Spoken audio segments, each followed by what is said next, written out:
Hey guys, welcome back to my study live stream. It is 2023, 27th July. Now the time is 16 o'clock 31. I opened the live stream last minute, so let's begin for today's live study session. Yeah.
I made me a cup of coffee. It's black coffee, so I don't have available milk, so it is not possible to add anything.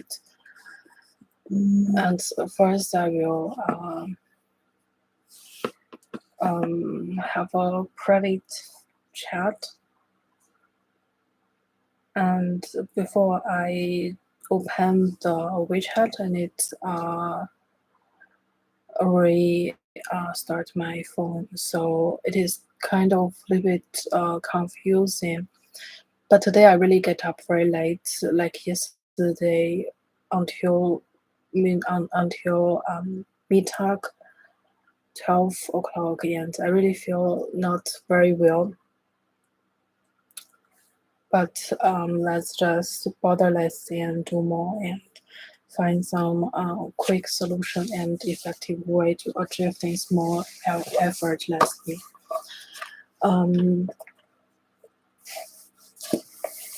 By the way, recently from yesterday and today, the Federal Reserve and the Central Bank, they all add the interest rate.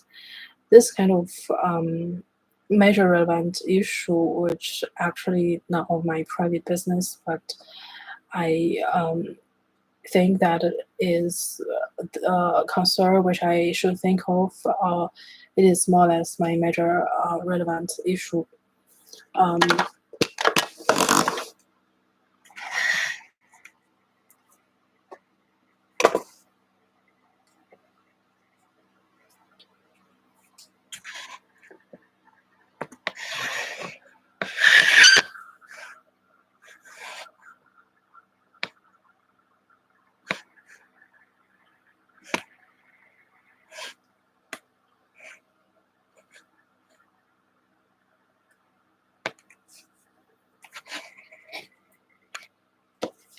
Okay, the reason why they added interest rate instead of decreasing, no one knows, and the certain reason must be written in some official website or some document or some tight articles that which the one can analyze of. But from my perspective, like yeah, from my point of view, which I could think why they just added the interest rate from FED that yesterday so high, like upon the news agency that since 20 years they never added so high interest rate. So is that it's almost it's almost 5.5% interest rate and so on. And the ECB as well today, so the European Central Bank, and I remember last semester that field Seminararbeit, like I do not analyze that much, but for Seminararbeit, I think the basic knowledge is needed. So that's why it's not okay. It's not very well if I just strictly started to write Seminararbeit instead of some have some knowledge reserve and so on in this area. But from my point of view, like yesterday spending, actually I nearly spent money and every day to say as consumer. So it doesn't mean that I don't contribute to anything to this market economy, but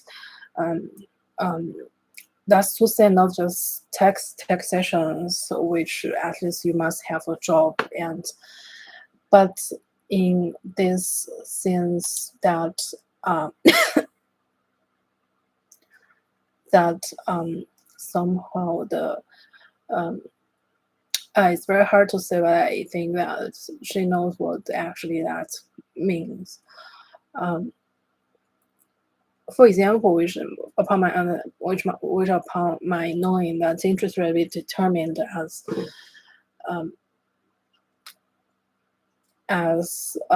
for example, you set one goal and the Schwierigkeitsgrad, the difficult level of to achieve one thing, and can be easily understand or to be easy note as interest as a rate which you achieve something, and how hard is that to achieve the goals which you set it before, or which the official institute set it before, or in the institutions, the organizations which you work for or study for.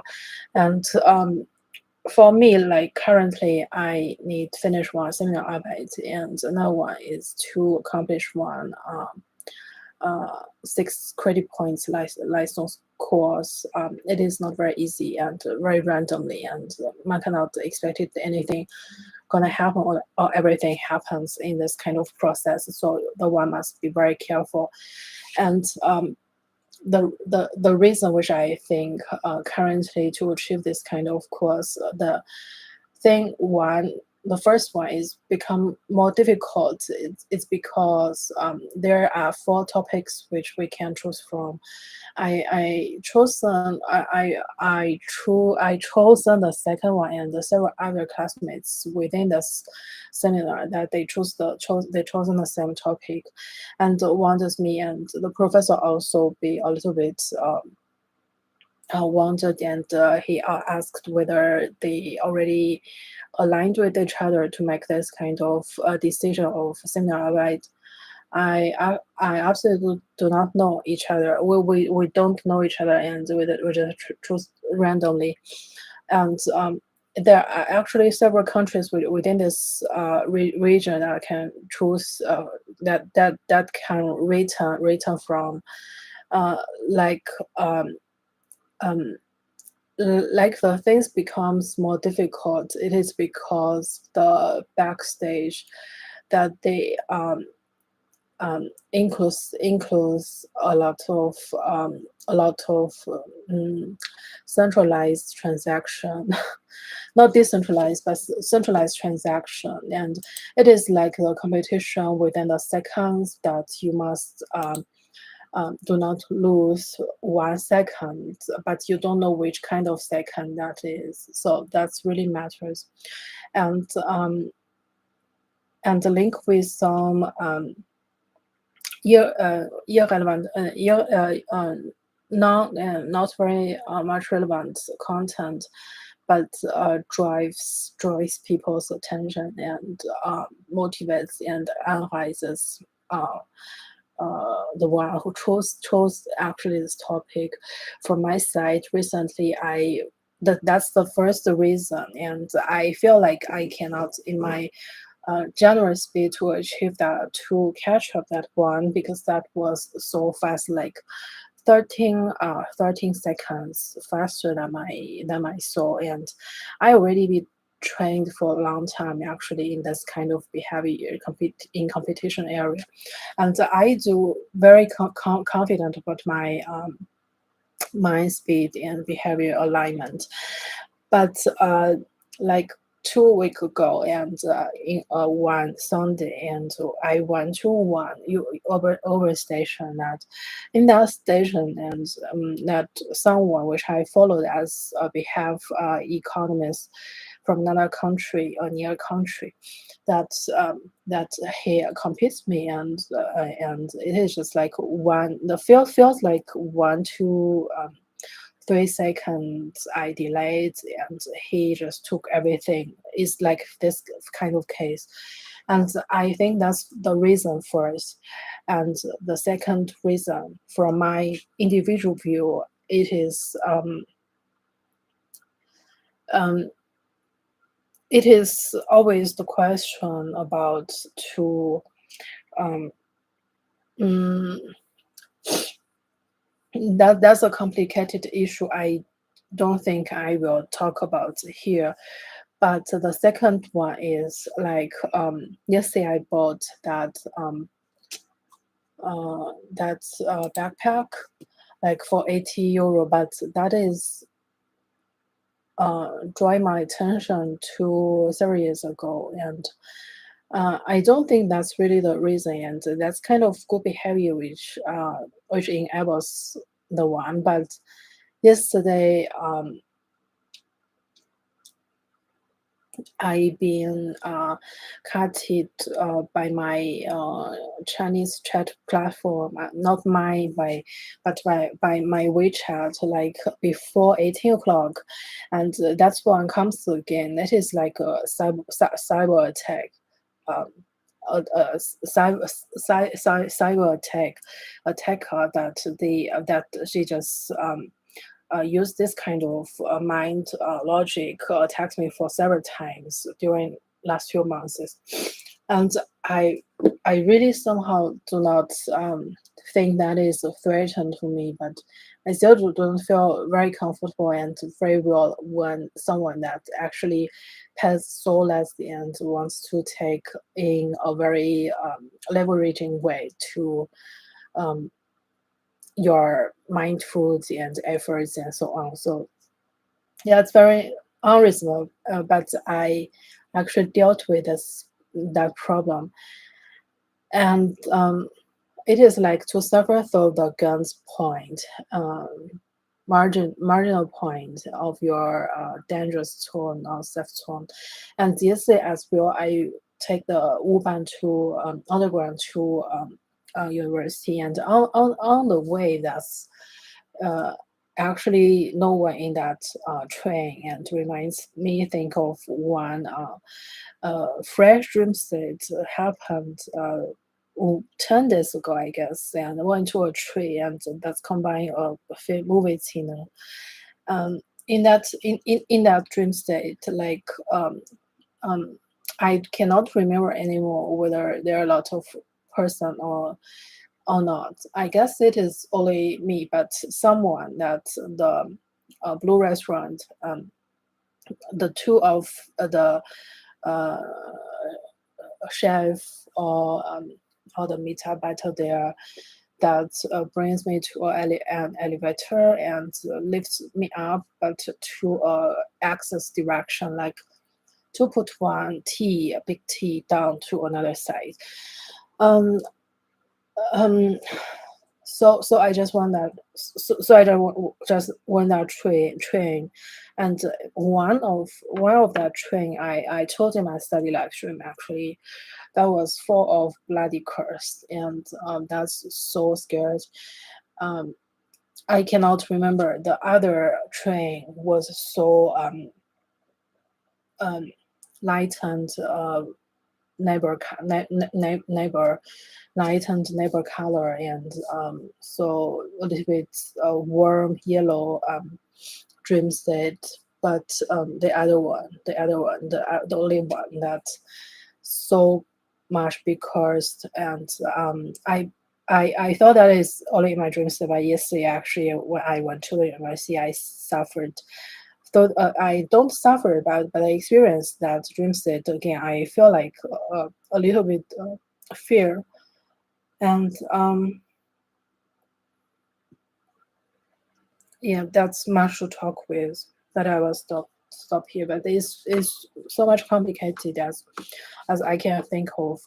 Um, because if we want to only deal with or achieve something in reality one, we do not need to talk that much in the combine of different dimensions, and like we are only prisoners in this 3D dimension, and we don't need to think more possibilities combine the multiple dimension together. That's not needed to, but once you can find some reason or link why it actually exists, or the reason maybe that you cannot find in our dimension, that you can find in a higher dimension, that's also possible.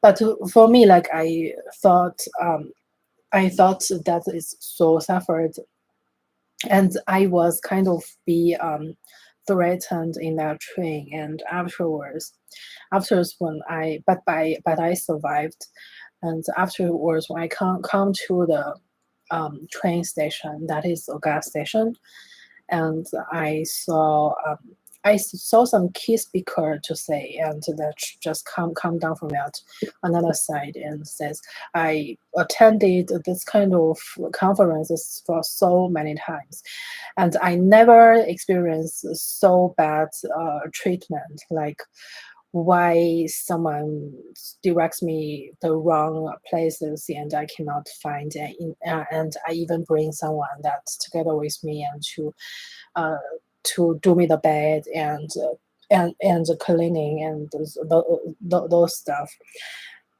But in that scene, actually I perceived actually more than and he brings the cases and the black one, and I feel like a little bit I think yeah, cool. That's the whole story. That's the whole story. And the YouTuber which I follow for a long time, like Ali Ali DBDRRL. So he brings a huge amount of gold together with him into the frontal area of one hotel, and I was just they just want to go because they already wait there for a long time, because we have some I bought him for a long time, and I guess it is as the professor uh, committed and to say they should wait a little bit long and to just delaying for 2 to 3 seconds in a dream state. And I do think that 2 to 3 seconds means a lot in reality, like 2 to 3 weeks, 2 to 3 months or years even. And I just perceive like a huge amount of person that they carry on those kind of dark gray dream state, like the forehand, like 窗帘, and then it's so complicated, I guess. And then I come to the friends group of Ali, and then we just went to a economic department that's in US. Okay, I remember. Maybe it's that place. I'm not sure. So and I have at least 3 person with me. because I have a little bit um, multiple personality. So so in that sense, I was thinking, okay, how can that everything be like this? And so scared but so survived afterwards. Okay, we will just randomly talk and stop in this sense and continue to review PowerPoints to say whether there's something about the country which I'm gonna write or not.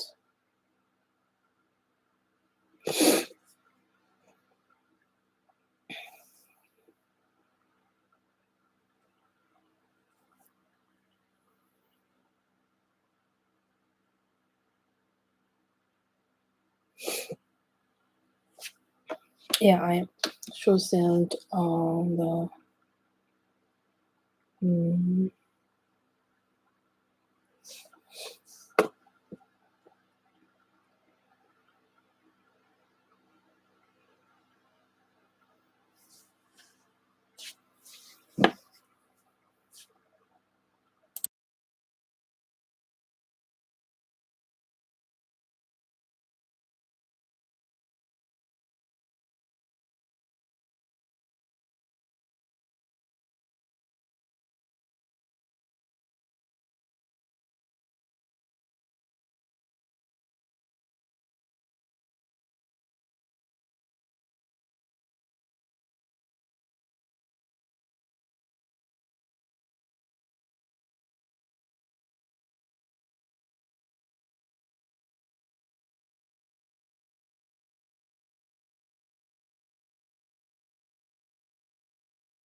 啊。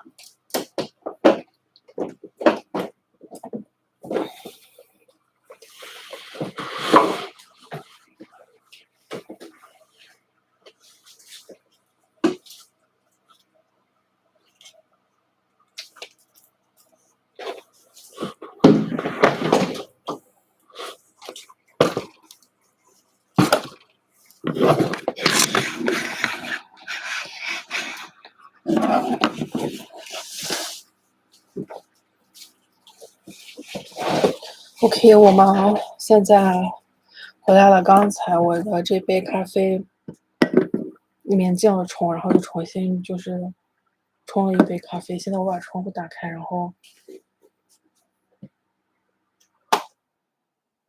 就能感觉好一点，让房间里面的一些空气。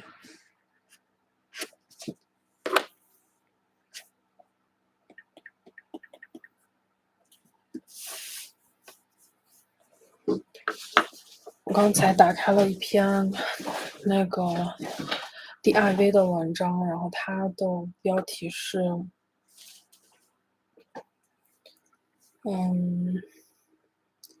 关于就是交通路段上面的一些导航追踪的一些仪器的文章，做了问卷调查，也选择了一些模型。里面的数据非常重要，因为它牵扯到一个德国的，类似于就是 Livestream，就是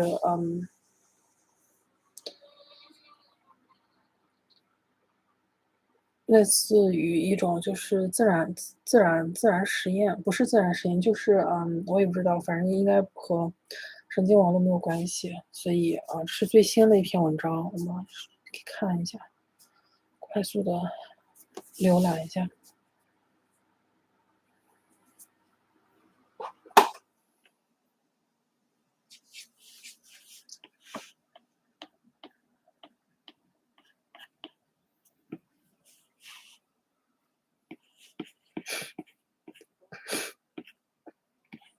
我感觉很有趣啊，这个 German Institute for Economic Research 它的那个 fax 一直是200，就是前面的和电话一样，后面的是0到200。我想起来我的 LiberText 上面那个软件上面的那个投资金额一直是400，所以这个就相当于2倍的一个意思。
OK，这篇文章它其实开头讲的是那个去年实施的一个交通的优惠政策，对于全部的德国境内都适通的一种呃交通票价，然后也就是九欧价。我为什么对这个事件印象比较深刻呢？因为它之后其实有很多就是改革政策，比如说49欧现在，然后但是尤其是9欧，去年的时候，因为我们当时有一个 IB4 的课程，它是名字是叫怎么用最少的投入，然后产出质量比较高的视频，或者是一些电影片段之类的。所以我们上这个课程的时候呢，中级作业，然后交的是9欧票的这么一个采访。我们当时一共4个人，两男2女去了火车站，然后采访了一些人，然后进行了一种嗯，后续的简单的剪辑和加工，所以我对这个事件印象比较深刻。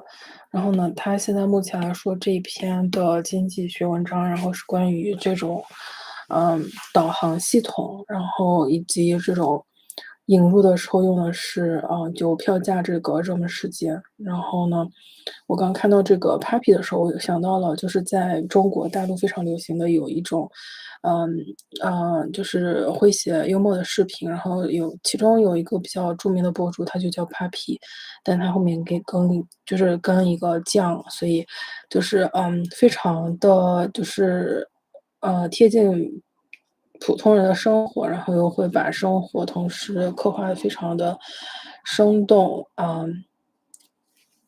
有趣，所以呢就非常火。然后为什么我跟这个事件有关系呢？是因为其实在 Papi 酱火了大概有三年或者4年的时候，然后我在2017年回国的时候，然后有一次我发现他刚开始做视频的那个场景，刚好是我们家就是刚好是非常就是普遍的那个，嗯，就卫生间的那个场景。一般来说我会比较产生更多的共鸣，因为我一般觉得这样的地方非常使我有安全感。所以在这种时候非常会想很多，一般来说会想很多，所以我就间接的有这么一点点印象。然后后来呢，在那个地方就有一些其他的发现，所以对这个事件非常的印象深刻。然后呢，还有他下面还提到一个 Kati，然后是和这个 Papi 并列的一个，缩略语，然后用的全部是大写字母在括号内的。第二个意思是 computer assisted telephone interviews，说的是，这种在电脑辅助下，然后产生一些电话采访。我觉得目前而言的话，我们比较习惯的一种问卷调查的方式是书面的，也就是说打印好的问卷，然后分发给不同的，人群，让他们去填写，并最后将其，回答的内容以及结果，然后综合成一个数据，然后并进行对这些采访的数据进行一个分析。然后所以我们平时大多数时候见到，不管它是 based on computer based on website，比如说像 Monkey，或者是好像是有一个 website 调查问卷的网站是叫 Monkey，还有其他一些相关的一些问卷形式，它都是这种纸质的，然后有一些 several questions，嗯，然后对他们呃进行提问，然后综合他们的答案，从而进行一种理性的逻辑上面的分析，进行自己的结论的导出。推出，所以在这种情况下，这边有一个 telephone interviews，我觉得这是非常非常久远年代以前的事情。然后 telephone interview remind me think of 2000 13 I guess in the middle of that year，我们当时的时候呢，有那个就是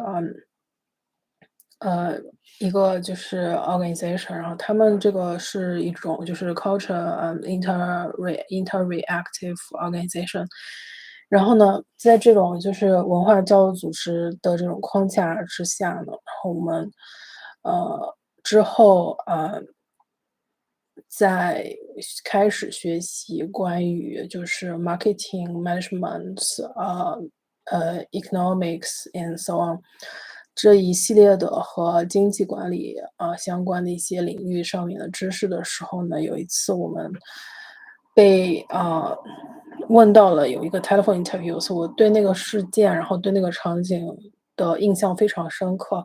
所以我现在甚至都可以回忆起来当时的一些，场景和情景。当时应该是就是，这种interview，然后我们大多数人，然后通常理解下应该是，呃，上门采访那种 interview，然后问一些 individual personalized question，所以有一个铁门，然后之类的，反正就是那个场景在我的大脑里面就是印象非常深刻。但是 telephone interview 其实我也经历过，recent 也就是近几年的时候我也经历过，大概有2次吧左右。然后第一次的时候是2018年的时候夏天，然后在德国这边，他们进行了一种电话访谈。然后在这种就是，你完全不知道来电者是何人的这种情况下，你其实一般来说，很容易把他们当做一种，促销或者是一种广告商团队的行为。所以你一般来说，包括我自己的话，我更愿意说一些诚实的说一些我自己的真实信息，但是大多数情况下，我也不愿意暴露过多自己的个人隐私或者是复杂的一些问题。所以在这种情况下，我觉得 telephone interview 有它非常多的一些，弊端。然后在今年的时候到搬家之后，然后也接到过类似于这种 telephone interview，但是我都把它们归结成就是，这种，organization freelancer，然后呃，他们的这种组织的一些，习惯。因为他们通常情况下会使用一些非常不起眼的手段测试某一些人的真实品格。所以在这种情况下，今年的时候也接到过，但是我已经就是没有那么的紧张了，或者是没有那么的不知所措，在面对这种 telephone interview 的时候。好了，这边提到的是一个 computer assisted interview，这可能会在复杂性上面有一些提升，但是其他的可能还好，反正就叫 CATI。然后，包括我最近关注的就是几个就是年轻的经济学家，Best in Europe and USA，我就我就在想，然后其中有一个也是，他之前的学校，然后也是，相似的名字，然后不由得让我想起这个，Gordon。然后还有就是后面还有一个方式是 Web-based travel service。嗯，这个真的是 travel service。其实我一直梦想中的一种学术研究的一种方式是 travel research，就是旅行边走到哪里，然后边去调查或者是，观察，然后那里的一些，文化，然后一些，民俗或者是一些当然这是一种非常理想的状态，现在并不是状况非常不现实，但是它这个是 web-based，然后 another one 是computer assisted，所以就差别还挺大的。然后后面这篇文章里面，然后他引了一些就是 Kelly，然后和 Peter，然后他们这种literature 的选取上面非常的简单干净，然后就是只取前部分。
我们且不说其他的，我们看首个作者，然后他是班萨 P， 然后 Huset D Grand DJ 2022用的文章非常新，也就是近几年的，然后数据是来自于 Statistics 的数据，然后直接用的是9 ticket no longer no offer real traffic back to pre-crisis level， 有点像那种 web article， 然后非常的不expertise。and 2013年的文献，然后里面包括了什么 Tosco， 然后这种就是有点像给就有点像这种就是给他就是他们 best in 的这种 UK 的这种 small town 的这种名人，然后又是一个 supermarket comparative analyze。然后为什么会这样说呢？因为就是 Tesco 和Costco， 然后他们之间的一个区别，就一个小一个大，一个是在英国，然后另外一个是遍及了就是多个国家的地区，然后所以一般情况下，我是比较喜欢 Tesco， 因为我觉得选择 Tesco 有时候是一种预防性的一种喜欢，也就是说你喜欢的时候暂时不会有太多价值，但是之后可能会避免一些风险。然后，但是从 Costco 的话，就是说你已经可以避免一些就是 life dangerous situation，然后你可以self sufficient 的时候，然后你有一些一定的 profits， 一定的 rents from generated from life，and then 你可以喜欢 Costco， 然后这个时候会比较 reasonable。所以我自己的角度而言的话，我一般就是类似于就是 Costco， 如果像 Tesco， 然后就有点像 OEI Institute， 就是就是如果你不给予他们更多的关注的话，这事后可能会引起更大的一些损失。比如说，如果当时就是其他是我们说的消费者群体，然后大众消费者群体，然后这种群体，然后就消费者吧就简称，然后就他如果可以给予更多的关注给 Tesco， instead of Costco 的话，可能就不会有之后 COVID 的事件的发生。所以这真的我真的是这样理解的。但是人在事物发生的时候永远不会有过多感知，因为因为在接到信息的时候，比如说 Tesco 和 Costco 的时候，你根本不会觉得就是你根本不会觉得 Tesco 需要给予那么多的关注，in order not prevent some bad event happening in the future。所以这就是一个教训吧，应该是。还有呃还有一个2015年的 Link 哈，然后还有就是 MOP 有点像 EA 里面的，然后 Meet Martinez F 升 L Stop PR， 然后比较短的一篇，然后最后一个 literature， 然后说的是讲的是 policy and practice， 然后 number 用的非常的就用的非常极致吧，应该是。一共只有2个表格，然后就应该可以在这里发表文章的人，一般都是教授级别的吧，我觉得，而且他们都是，好吧，我也不是很知道，但这篇文章算是看完了。然后这是最新的一篇文章，然后编号是2047，就是3天前的那个 date。就柏林这边的就是信息，然后一般就是3天到3个月，有时候。我们再看一下第2篇，我就要学讲义了。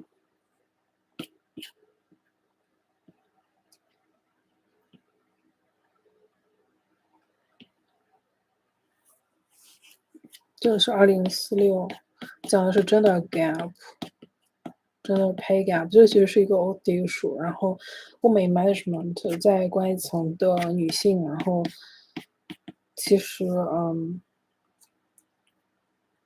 波茨坦的教授以及学校里面的教授吧，应该是 docent 或者是 docent 或者是教授。然后呢，他这篇文章他说的是，好，我就不念了。然后他的时间 interval 选的是2004年到2018年。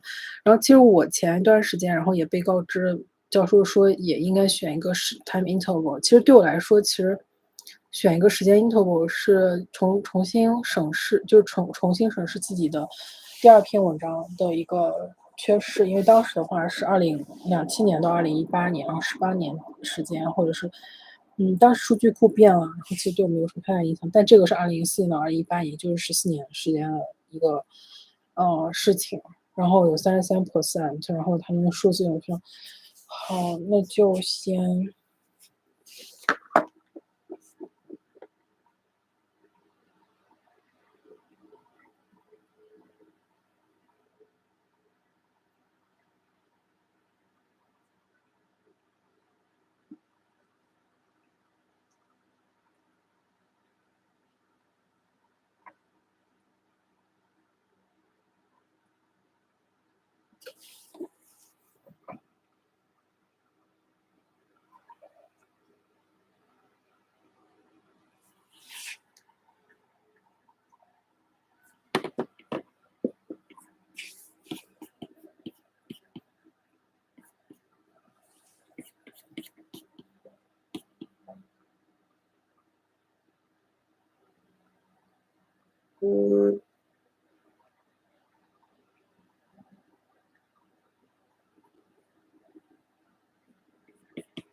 就这样。一般来说，专业的文章都不好给评价。然后，这篇文章里面有几个较长的 formula，我就只看一下数字就好。然后数据的话，它分的是 gender，也就是 man 和 woman 他们之间的一个 difference。然后 title of this table statistic is descriptive statistics。然后 several categories like daily wage imputed 就是说就 fulfillment 就是然后还有就是 age，然后 college degree，然后12年的一个 high school vocational degree，然后 employment 就是 several categories。First level management, establishment, employees and so on，就是在一个公司里面不同的时期的一个职位，一个就是工作的嗯工作的级别划分。然后有就是刚来的一个 training，比如说就是他们的一些新雇佣的一些人，然后他们的一种 training 的几个月的一个 employee 的 relationship。然后还有就是 vocational，或者是一个或者就是first level 在第一级别的管理层之间和第二级别管理层之间。然后这个数据，然后最后是318，然后4715。然后还有就是还有他们用的是成绩。然后还有就是 study hours and double Vorzeichen 2。就我觉得这用的就很讨厌。因为这数字感觉就非常就有点非常多的 hatred 在里面。然后还有就是 gender pay gap，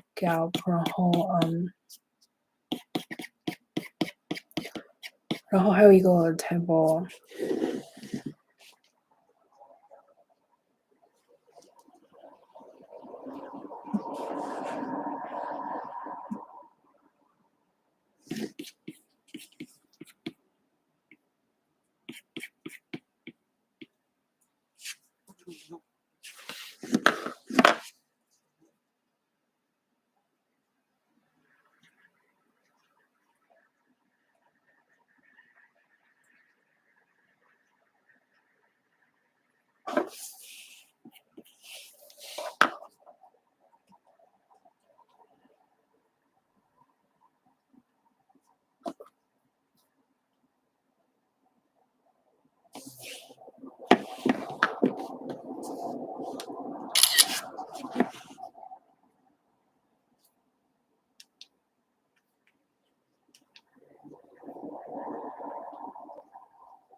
这篇文章对我而言其实没有什么意义，而且非常非常的 hate，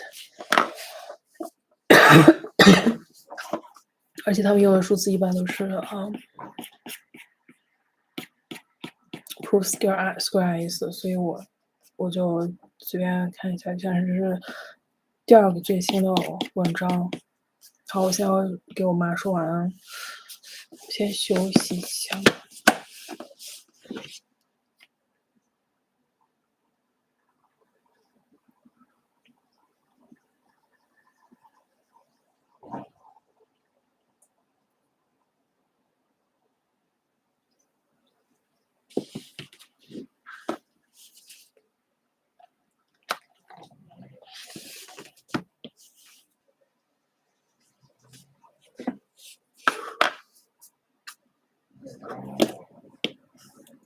Most strongly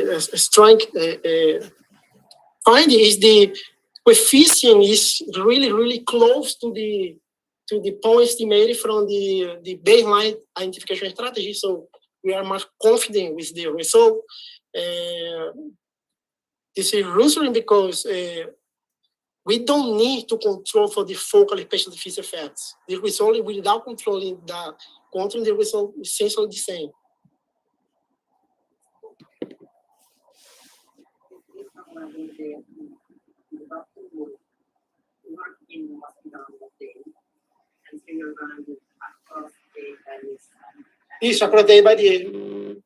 They're simple methods. So how are we going to do that? The authors parameterize this as Keon showed you. So we have this kind of partially linear model where we have an X beta, that's the part we're used to. And then we have this exotic looking thing. There's just been very little research on the effect of policies on maternal labor supply.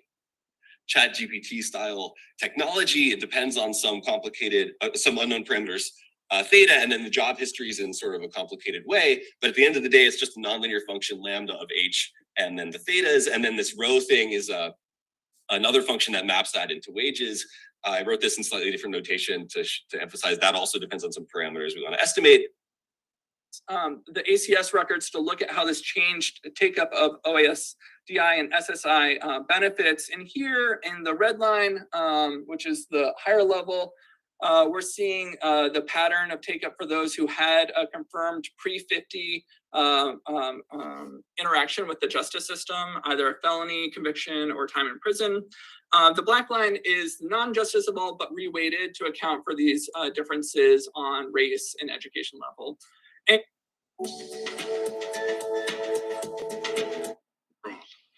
And that's more like, as I said, jumping in a hot tub than jumping in an ocean to ride a wave. Most people don't realize for years heat has been, I have to admit, I didn't know it either. I thought I knew it was tough, but the number one weather-related killer is heat. The number one weather-related killer is heat. 600 people die annually from its effects, more than from floods, hurricanes, and tornadoes.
没有想到那个视频竟然可以4分39秒。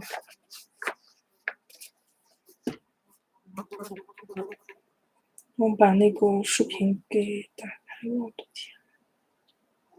Important step because your foundation models might be biased. And so we've operationalized what it means for a big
are going to get the air going through. And why do you think we're going to sit now? Well, it must be pretty lucky, so I think we want to be able to watch it. That's right. That's very good. Keep going. Now, Dexter, do you want to put the butter? So this is buttery spread. We're going to put it into the flour. This is ice cream. It does. This gets quite soft and sticky, so it's best to start with cold hands. Are your hands nice and cold? Yeah. Yeah, right. If they're not, then you can always run them under the cold tap. So you're going to get your hands in there, and you're going to rub your fingers together like this. That's it. And we're going to make it into what a little bit like breadcrumbs by the time we finish. So that's it. Get stuck in. Yeah. Right. That's looking really good. So what we're going to do now is we're going to add the sugar and the oats. So I'm just going to get that in there. Ready? Right. Add the sugar. Next, watch out. Then you're going to stir that through. You can use a spoon if you like, but you use it like you enjoy using your hands. So I think we're just going to stick with your hands. At the moment, it's looking like what it should. Okay, so now we're going to make the apple crumble filling. And we're going to start off with 2 brownie apples. Now, the reason why we've got brownie apples is because they get nice and squishy when we cook them. So we're going to start. Yes, exactly like apple sauce, which we like. We're going to start by making sure your fingers are out of the way. Okay, and we're going to get the peeler just very carefully around the apple. And you can see, now I can't do this, but you're going to see if you can get this done in one long snake. Okay, Dexter, what I'm going to suggest you do is you just take your thumb here and you're going to put it on the apple like that, and that's going to be your control. Right, and now we're going to chop them. We're going to start by chopping the apple in half, and then I'm going to give it to you. Yes. You need to make sure that you've got your fingers tucked under like this, so they're nice and safe away from the knife. Okay? And then you're going to go down in one nice movement like that, nice and firm. And that is how you chop the apple. One smooth movement. Great job.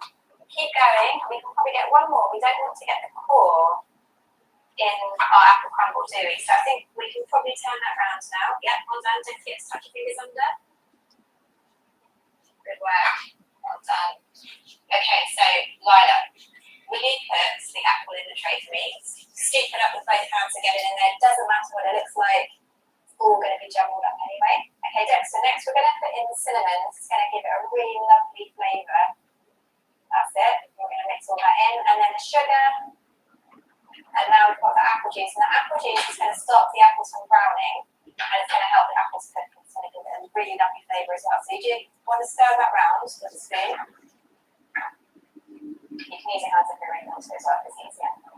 Give it a good mix. So we're at the last part of the recipe now. So what I want you to do is going to put the crumble topping that you made earlier on top of the apples. Nice. And Lila, do you want to use your spoon just to make it all even? Spread it out so you've got everything covered, all those bits of apples covered. Well done. And that is it. What we're going to do now is put it in the oven for 30 to 35 minutes until it's nice and golden brown and it's all bubbly around the edges. Okay, so it's come out of the oven and it's cooled down a little bit. So, Lila, do you want to custard? Yeah, that's custard. Great. Okay, so put some custard on there, please. I kind of like ice cream. Do you? Yeah. We should have got ice cream, shouldn't we? Brilliant. Well done. Oh, it looks so good. Well done. It smells so good. It does, doesn't it? It looks good as well. Yeah, it looks fantastic. You guys have done such an amazing job.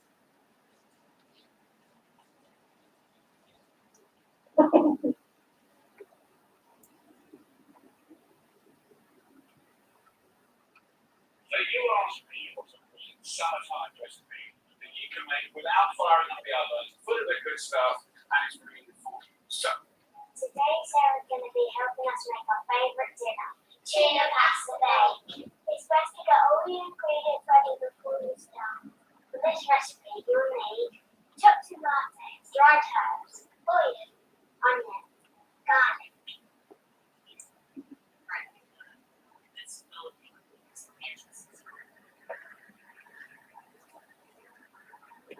The world is full of great and wonderful things for those who are ready for them. my name is Jennifer Saunders, and today we'll be taking a dive into trying to understand those thoughts that give my philosophical aspects of the Valley a lot of thought. literature professor Paul Weston. Well, yes, you can talk about some sort of philosophy, but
No more waiting for the others to move.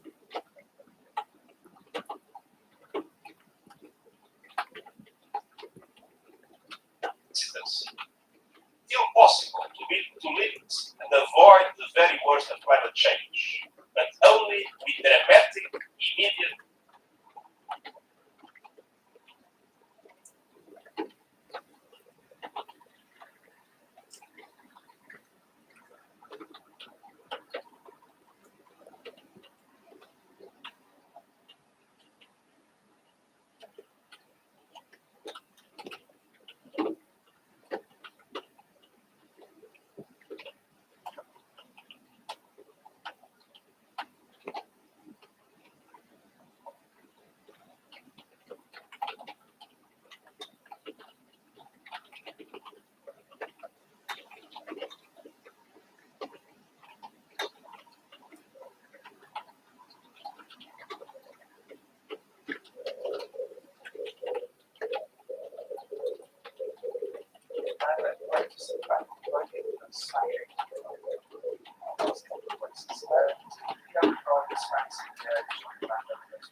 First of all, I don't want to apologize for it. I obviously have no intention in ever doing such a thing.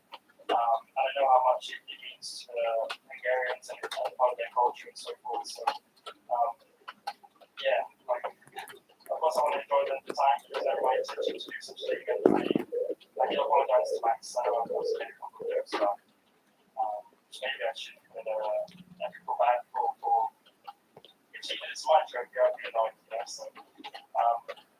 I do apologize for it. Obviously, the time and it's maybe didn't mean it to happen. So I'll make sure I'm a little careful next time and celebrate.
this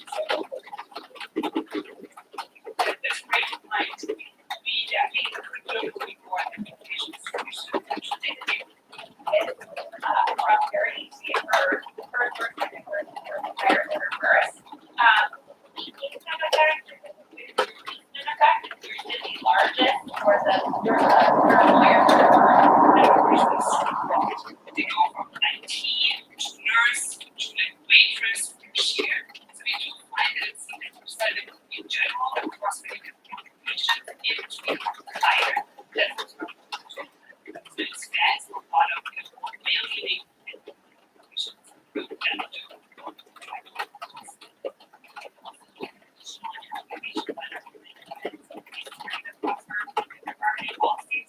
about that example might also be a margin, and we did not find too much evidence of that additional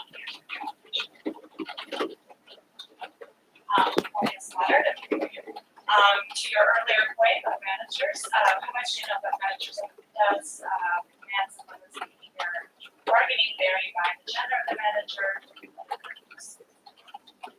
I personally am very interested in this topic. I have another big friend who looks at managers. I think in the IAP data, it's very detailed in customer practices, but for these lenses, there's a stable. So it's really a lot, I think that there's a lot of things to be done in negotiation with the actions. I think in this project, set up to do this, that we're trying to provide some overview of the labor market overall.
So, across different sectors, across different industries with this strategy.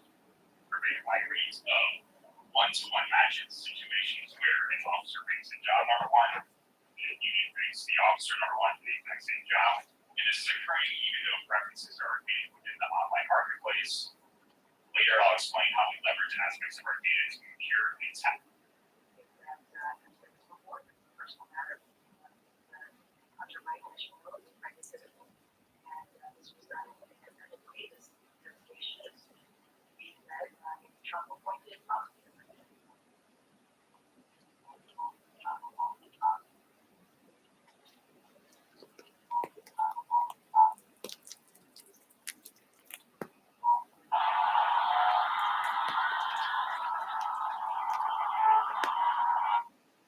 Other thing I want to mention is that we think our results, particularly on strategic preference coordination, might have implications for other two-sided markets, where communication between both sides of the market is common, and both sides are actively bringing together, such as the national data discussion. So we relate to a large literature evaluating labor market design, military manpower literature. We also relate to the growing literature on labor markets, looking specifically at how managers and workers compare to different jobs. Our main observation is that we're one of the relatively few studies in the field that's able to explore the effects of the assignment mechanism due to variation of the assignment mechanism across markets. We also have the ability to match to not just preferences, but surveys and long-term outcomes to start looking at the impact of the matching mechanism on workers' post-market outcomes, and to also analyze how markets may deviate from theoretical ideals when put into practice. So for the rest of the talk, I'll break it up into two pieces. First, I'll talk the randomized trial and present its results. And then after that, I'll go into some more detail on potentially understanding what we find relatively limited effects in percent. More background on this, Army officers rotate jobs about once every 3 years. They do so since 2017 on an online marketplace where officers preference jobs and units preference officers. In our experimental sample, there are roughly 10,000 officers and 450 units. All officers' jobs were subdivided into distinct markets based on Army occupation and rank. So, for example, there is a market for infantry captains. There's another market for logistics majors. The timing of our market was that it opened in October of 2019. Officers and units were required to finalize preferences by the first week of December. Matches were announced 2 months after that, and then most officers moved to their new jobs in the summer of 2020. We have 2 surveys, one that took place 2 weeks before the marketplace closed, and another that took place when officers learned of their matches in February. We're also able to merge to retention and performance outcomes through September of 2022, which is roughly 2 years after most officers moved to their new jobs. So again, our unit of randomization is the 115 disjoint markets defined by combinations of rank and Army occupation. The Army asked us to plot rank marks by skill and rank. So the skill group, you can think of that as multiple occupations that are relatively similar, like infantry and armor, which is, the people in tanks. So people who shoot guns, people who drive tanks, relatively similar. So we randomized in that. And then if you were an officer in one of the markets that was assigned to the treatment group, after your preferences were finalized, a career manager would first manually match officers to jobs if that officer had some sort of special assignment consideration. And an example of that might be if the officer was married to an officer in a different market. The Army will generally try to assign married officers to the same location. So career managers would manually do that first. And that was usually about 10% of officers within a marketplace. Then they would focus on the remaining officers and jobs and match them via an officer proposing deferred acceptance algorithm. Career managers had to approve all matches. In about 5 to 10% of the time, they did make adjustments from the DA recommended proposal. That was mainly for situations where the career manager deemed that the officer maybe didn't have the requisite qualifications or the requisite experience for the job that they were in. For officers who were in a control group market, it was largely up to the career managers to determine how officers matched to jobs. I worked at Human Resources Command when we were designing this experiment. I was there for about 2 years, so I've had several conversations with career managers. most would tell me that what they would typically do is they would start off matching officers to jobs who had, if the officer had a unique assignment consideration, very similar to the treatment markets.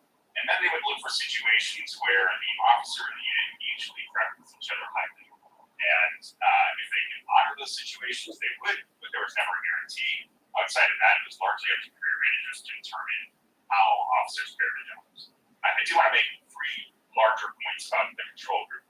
The first is that if you're in a market that's part of the control group, you're still part of a centralized marketplace. So the treatment here is trying to isolate, once the marketplace closes, are you assigned by deferred acceptance or are you assigned by a more committed control style when the career manager is making the final decision? The second point I want to make is that this is very internally relevant to the Army, because what the control group was doing and what the career manager was doing in the control group is exactly how the Army did assignments prior to the randomized trial. And the third point, and this is admittedly a bit more speculative, but I do think there are aspects of how career managers make these decisions that might mirror other internal labor markets. For example, I know that other military services use a very similar policy. I think foreign service officers in the State Department use a similar policy, law enforcement agencies as well. And anytime you have an internal labor market where there is managers or leaders or human resources representatives who are making the final decision about which particular projects or assignment a person will receive, that has aspects of it that mirror what's going on.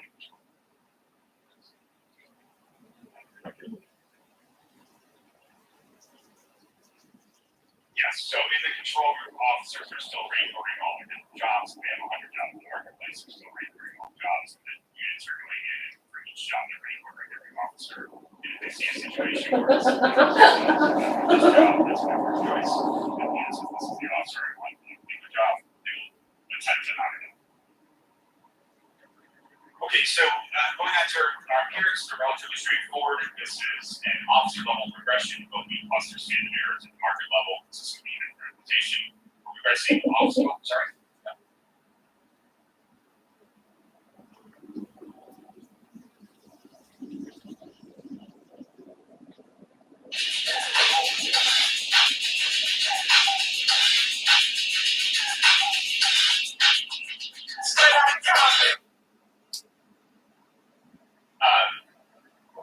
Do you, as in, like a specific officer that would have been one group this together?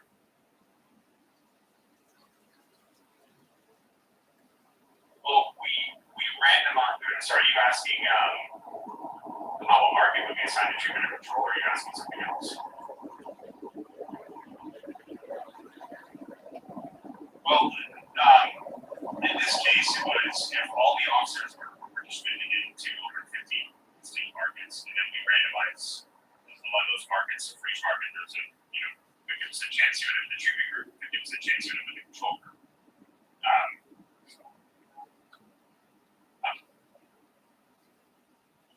So if you were in one of the control markets, then once you finalize your preferences, the career manager would make a determination on which job you match to. And if you were in a treatment market, the career manager and then would potentially make a few changes, but would usually use it with the first so again, I said officer level outcome progress on the officers in markets.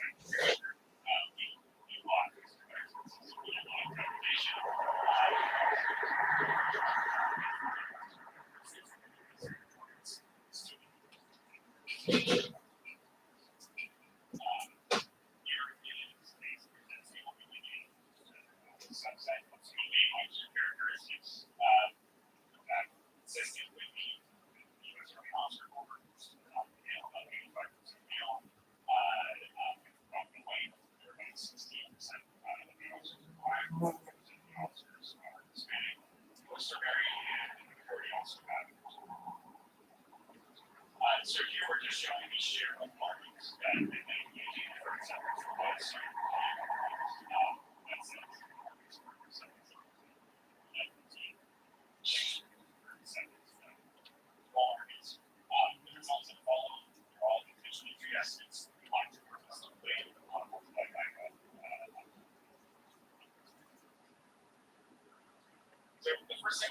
this is what a step would be, for a step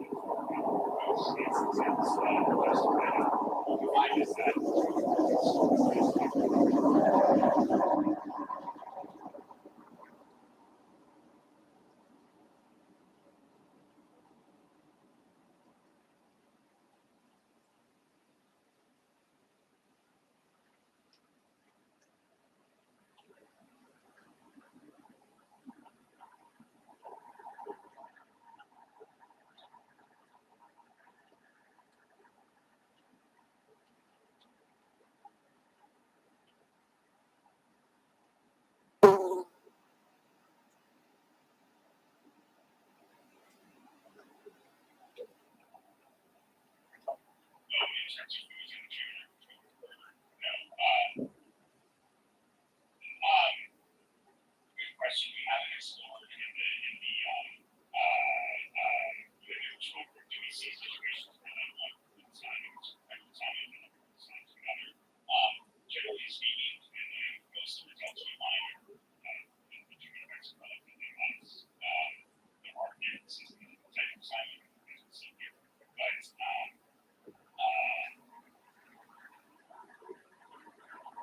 largely speaking,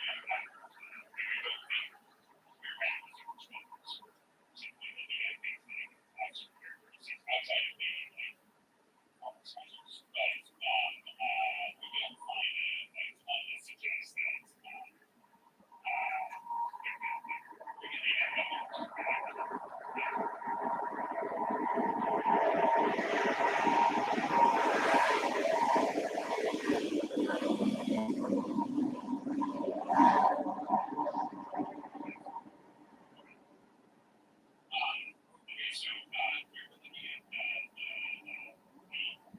extent to which the instances of just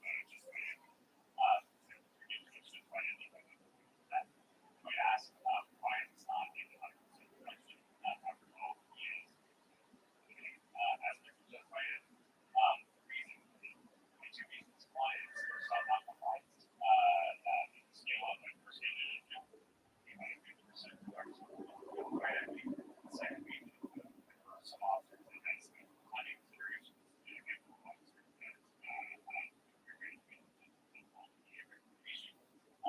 and so that explains the rating instances just later. Over here we're looking at the impact of matching officers with DA on the ranking of the job and the officer characteristics. In this case, an officer job on to or kind of range of job on the officers like the ranks. Officers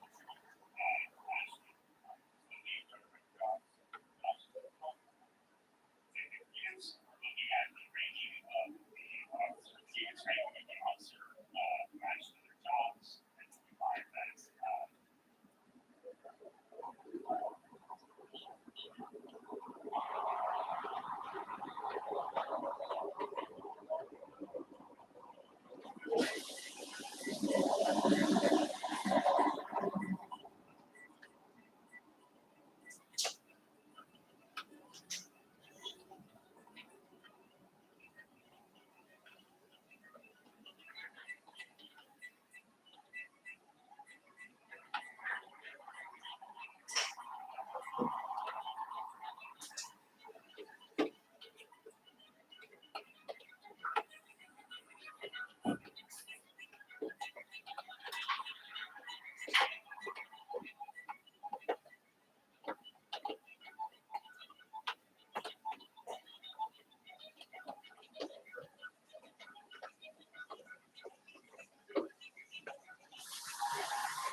it's me that never ends. A dream forever in his head.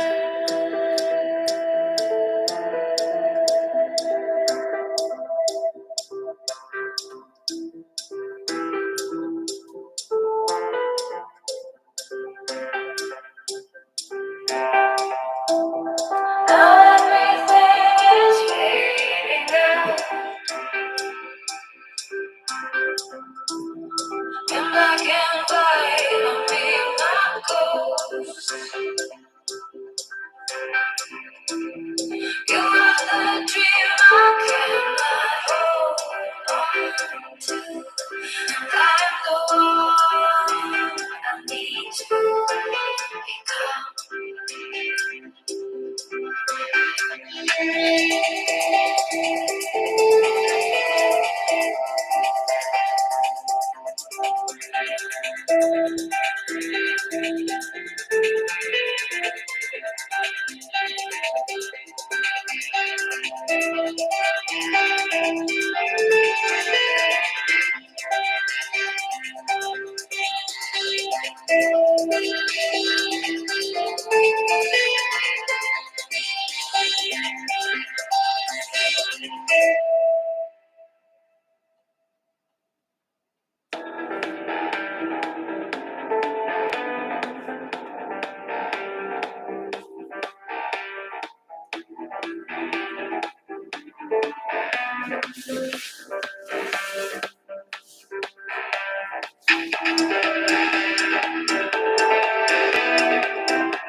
Everything is fading out in black and white. I mean, my ghost. You are the dream I cannot hold on to, and I'm the one I need to become.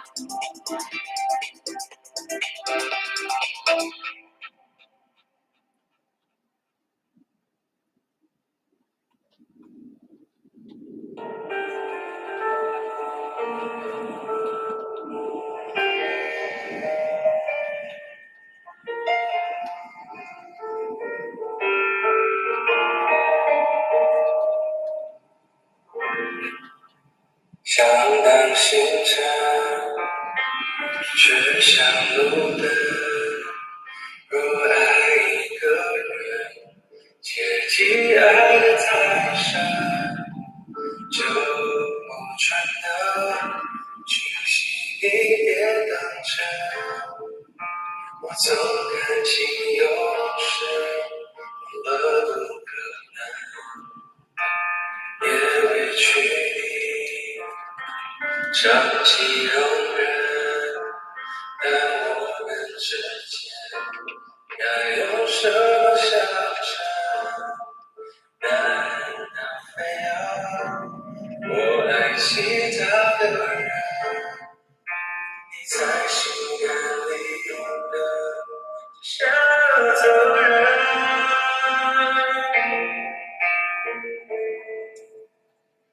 我们不讨论的关系，很接近却不是爱情，我又无数相信那的心才可惜。我也在路上的最清楚是怎样的人，没人不羡慕的心，只是没机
人之间绝不是爱情，拥有无数交集，那都尽在可惜。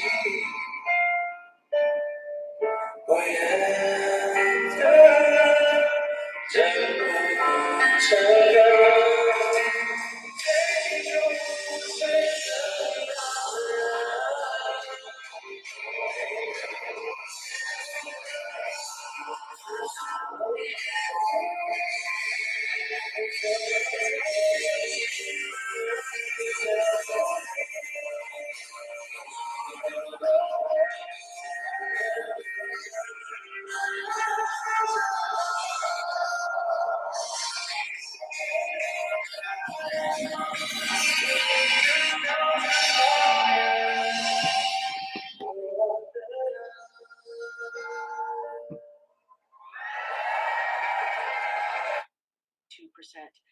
higher, and then they were last year, which was at 0.7% higher than before the pandemic. So that is indeed something that we're accounting for. And so, there is a strong job market that exists.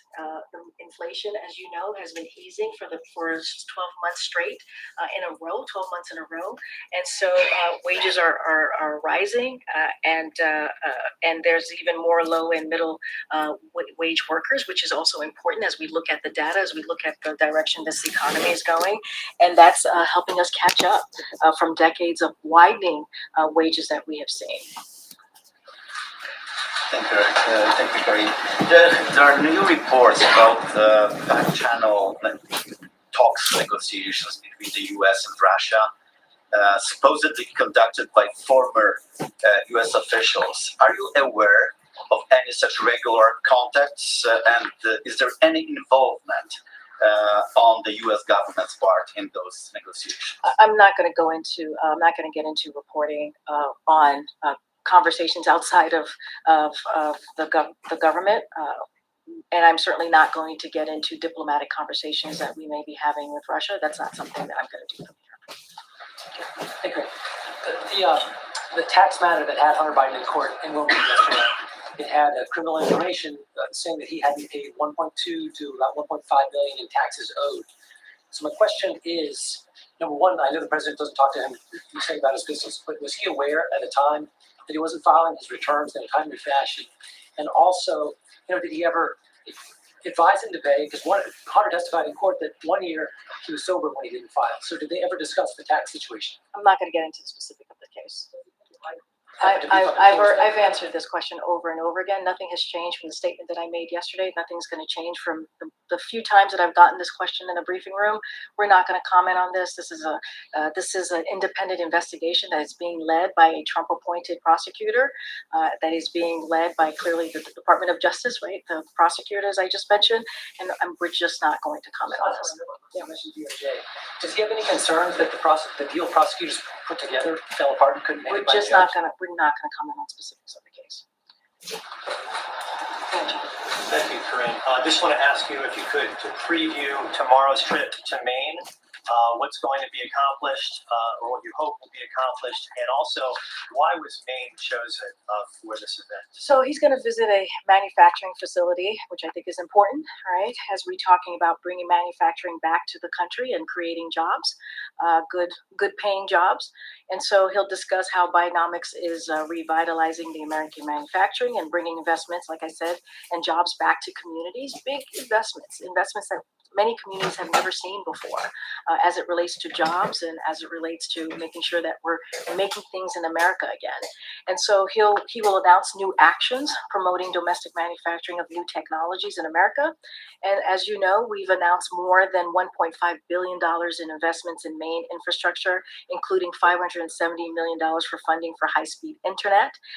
And so public investment from this president's legislative accomplishments are helping to revitalize local legacy industries like textiles. So that's what he's going to be doing tomorrow. It is going to be his first time in Maine. Like the president said, he's a president for everyone. And so we're excited to go there. He's excited to be there to make this announcement, and critical, important announcement to not just the constituents of Maine, the American people of Maine, but also to the country. Separately, you suggested reaching out to the Italian embassy as it relates to why there is no press conference today, no joint press conference. No, that's not what I said. Why they are proceeding to move in the direction that they are moving.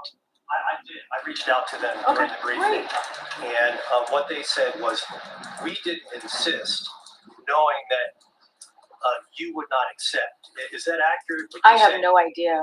I mean, you're asking me to comment on something that they said. I haven't even spoken to the team yet, so I can't comment on what you're reporting right now. I have to talk to the team. What I can say, it's not a unilateral decision. It's a conversation that happens with the visiting country. Don't have anything more to share on that.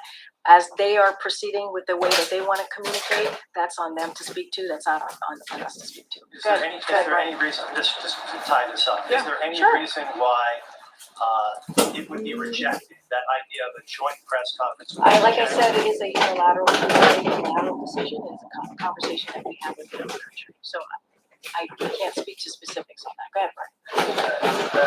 2.5 questions. Thanks to all the colleagues and all the members of the staff that lead and want to get all that. As for climate change, I just want to drill down a bit on that. In Lithuania, the president said that it is the greatest existential threat that we face, and the window is closing. Since then, there's been no meaningful legislation introduced in Congress. During the congressional break, will the president be working with his allies in Congress to up the legislation to address climate change? Inflation Reduction Act. That was but we can't poo-poo that. That was an incredibly important piece of legislation that we are currently implementing. Look, the Inflation Reduction Act is going to make a real significant investment as we're talking about climate change. We have never seen that type of piece of legislation before under any administration. So that is important. That is critical. Of course, the president is always going to take steps to move forward as he sees the climate crisis, the climate change as a crisis, as he said from the beginning of this administration. And so, of course, we're always going to look on ways. But he has had the most ambitious policy, not just legislation, but also policies as well. Well, I just wondered if he was working on additional legislation. But we're always looking on ways, and we've already have had ambitious policies to deal with climate change crisis. Second one, I just want to drill down a little bit on the Hunter Biden thing. And I think this will cut to. I'm not going to ask you to speak to anything other than this administration. Can you state categorically that the administration has neither sought nor received favorable treatment from the DOJ for any investigation into the president, members of the administration, his family, or former President Donald Trump? Absolutely not. The Department of Justice is independent. The president respects the rule of law. He has been saying that since he was before president, and that will remain the case. And then finally, just as far as the questions about the president himself, I think that would be all cleared up if, once again, if we could just ask him to step out of that door into this room for 45 minutes. And so I ask you again to pass that along to him, to ask him to come out and see us. I appreciate the request. Thank you for the request. The president, as you know, you know, again, I appreciate the question and I get it, and the president understands. You guys want to ask him questions and have the opportunity for him to answer your questions. I do want to say this is a president that has done more in the first 2 years, 2.5 years, when it comes to the economy, when it comes to really giving the American people a little bit of breathing room than any other president. All you got to do is look at the data. All you got to do is look at where we are in this country. There was a conversation for almost 2 years about a recession. And now you have economists saying that because of the work that this president has done these past 2 years, we're not headed in that way. And so, you know, this is a president that wakes up every morning thinking about the American people and doing that job and doing the work. And you see that. You see that, again, in historic pieces of legislation, whether it's the bipartisan infrastructure legislation. That was a joke. Infrastructure Week was a joke. And now we're talking about infrastructure decade. You know, Chips and Science Act, we're able to do that in a bipartisan way. You're going to see the president in Maine tomorrow talking about how to bring jobs back to this country, how to bring manufacturing back to this country. Things that the last administration was trying to do, and it was a joke. And this president is actually making it happen. So I'm going to just keep talking about that, keep laying that out. But I get that. But you'll hear him talk about that tomorrow. You will. Okay. Oh, okay. I don't see anybody. Oh, there you go. Hi, how are you? This is Biden's first time coming to Maine as president. Can you share why he chose to come to Maine now and specifically to Auburn? Oh, goodness. I think I just answered that question.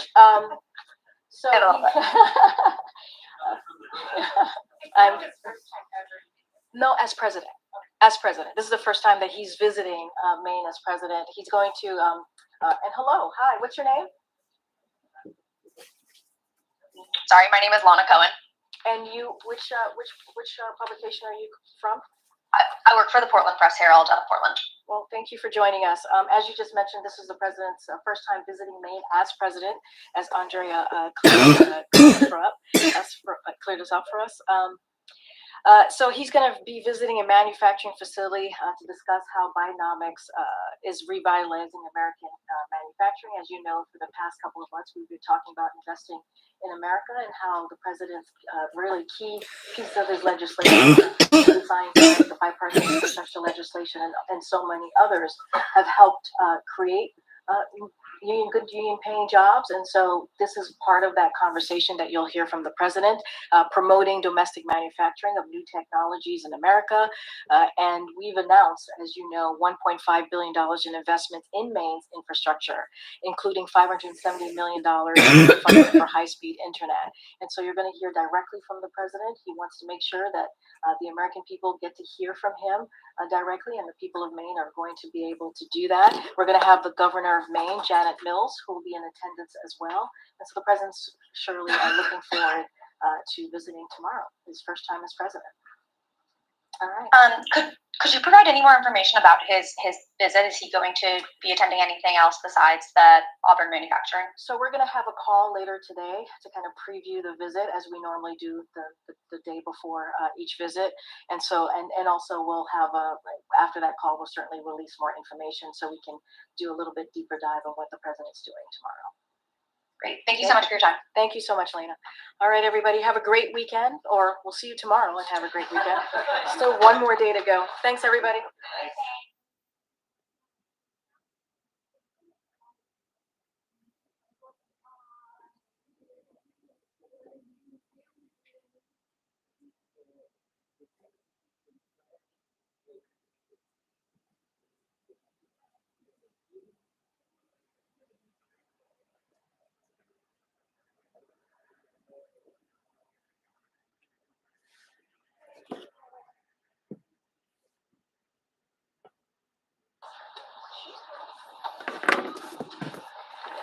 Good afternoon, everybody.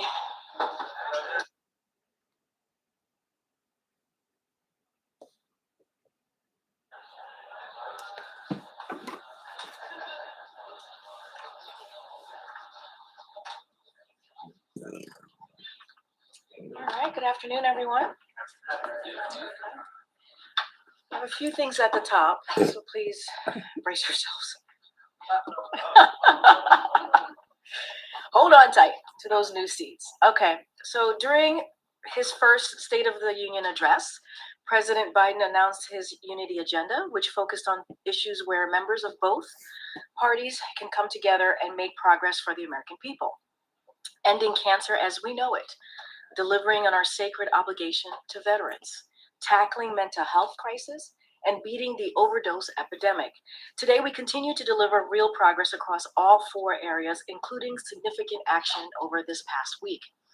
This morning, the president marked a significant milestone in the fight to end cancer as we know it by launching the first program dedicated to driving breakthroughs in the way we treat cancer through the Advanced Research Projects Agency for Health.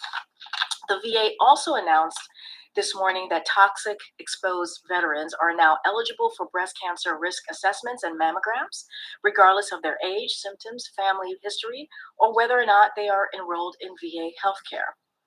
Additionally, the agency will conduct a scientific review to determine whether there is a relationship between 3 types of cancer conditions and toxic exposure for service members. Another important step to further expand benefits for veterans and their families through the PACT Act. With these key actions, we continue to deliver on our sacred obligations to our veterans, and they build on our progress to expand medical care and housing guarantees for veterans, invest in VA medical facilities, and expand employment protections for military spouses. Now, as you all know, the president also announced this week a landmark rule to strengthen mental health parity requirements for more than 150 million Americans.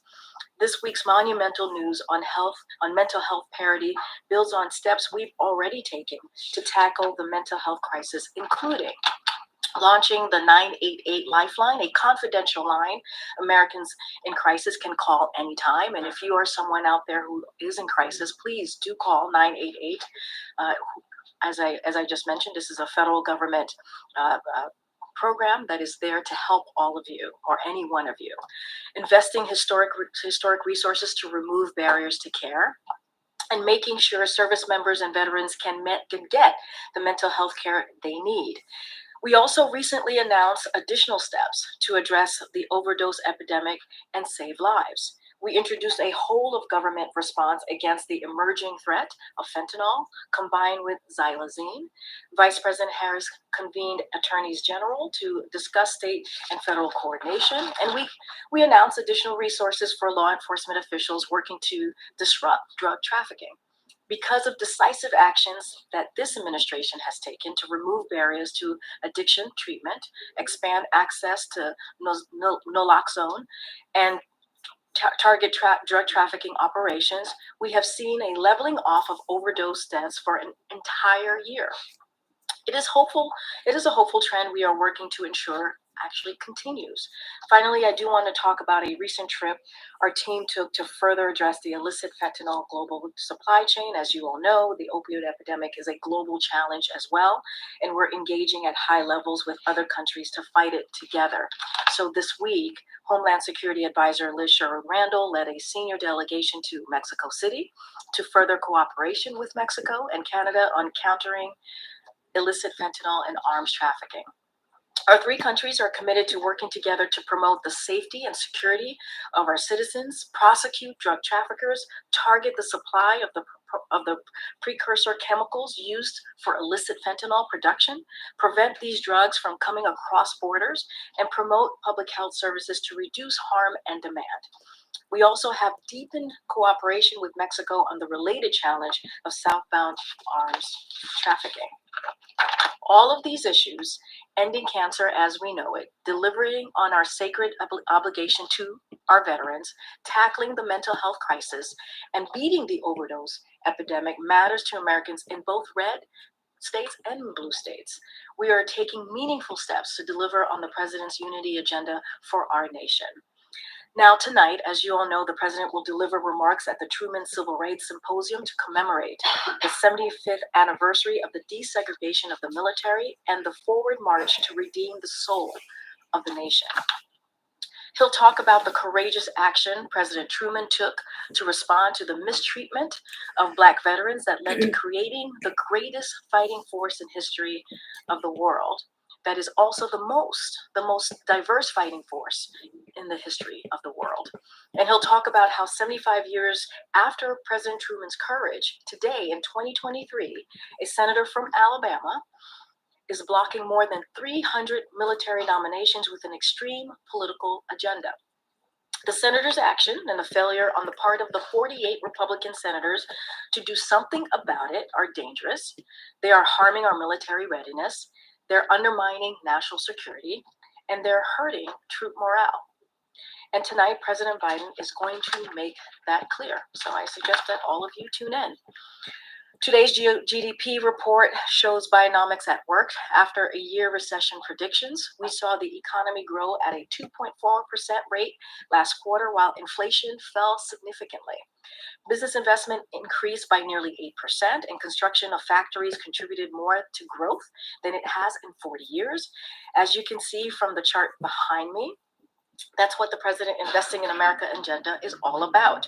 Bidenomics is growing the economy from the middle out and bottom up, not the top down. Unemployment remains below 4%. Inflation has fallen by 2/3. Wages are higher than before the pandemic, and businesses have invested more than $500 billion in clean energy and manufacturing. In short, the president's economic plan is indeed working. And finally, we have some goodbyes today. First, I want to give a shout out to Sebastian Smith, aka Thor. If you guys missed that briefing, you should go back and check it out. Probably one of the most funniest briefing that we've had in the last 2 years. And as well, we want to say a goodbye to Kat Gorgistani as well. Thank you both for your time here with us at the White House Press Briefing Room. And we are very sad to see you all go, and we'll miss you both.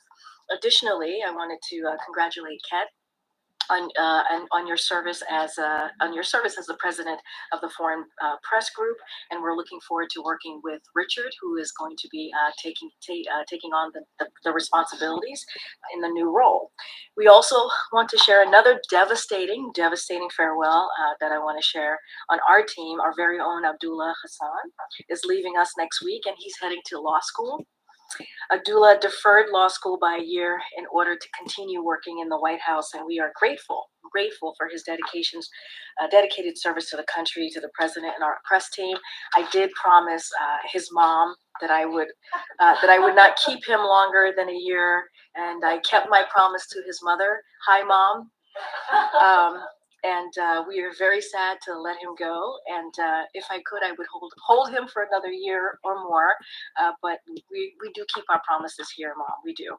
Abdullah has had an extraordinarily important portfolio here as our spokesperson, as you all know, on immigration, student debt, climate, and more. Abdullah, we know you're going to do great things and amazing things. I think you are going to be a fantastic lawyer because you are a good human and you care about people. So I can't wait to see what you do after law school. And so with that, we are also thrilled to welcome Angelo Fernandez to fill Abdullah's shoes. He comes from DHS, and we hope that you take a minute to say hello to Angelo and also say goodbye to Abdullah. With that, Sangme, the floor is yours. I wanted to ask about the president's reaction to the legal developments yesterday and with the initial plea deal for his son appearing to fall apart.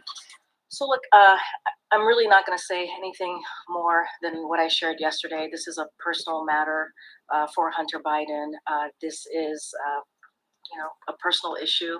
And as you know, this has been done in an independent way by the Department of Justice. It has been led by a Trump-appointed prosecutor. And I'm just not going to comment beyond what I said yesterday. And of course, and we have said this multiple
It's happening again.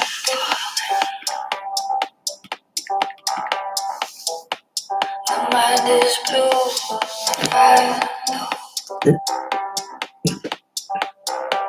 It happened fast. It came without a warning. What goes around comes back around.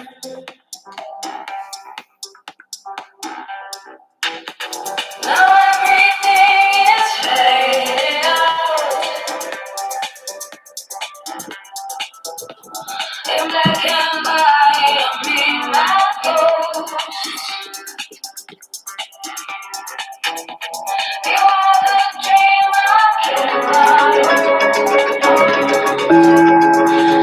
Hier ist das erste deutsche Fernsehen mit der Tagesschau.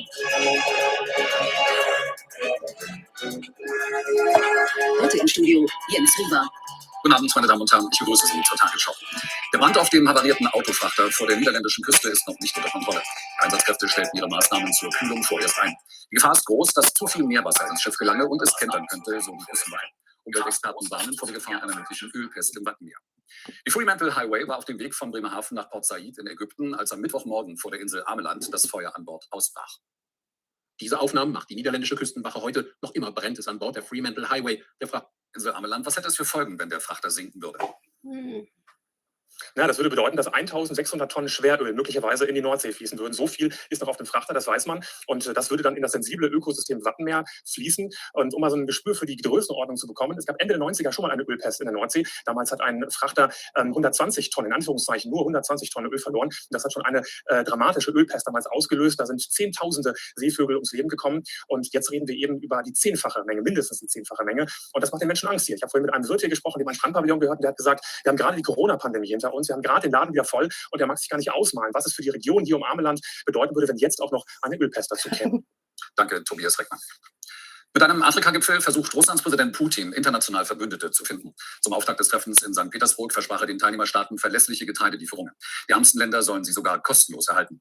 Seitdem Russland die ukrainischen Getreideexporte über das Schwarze Meer blockiert, sind die Preise weltweit wieder deutlich gestiegen. Das verschärft die Nahrungskrise auch in Afrika.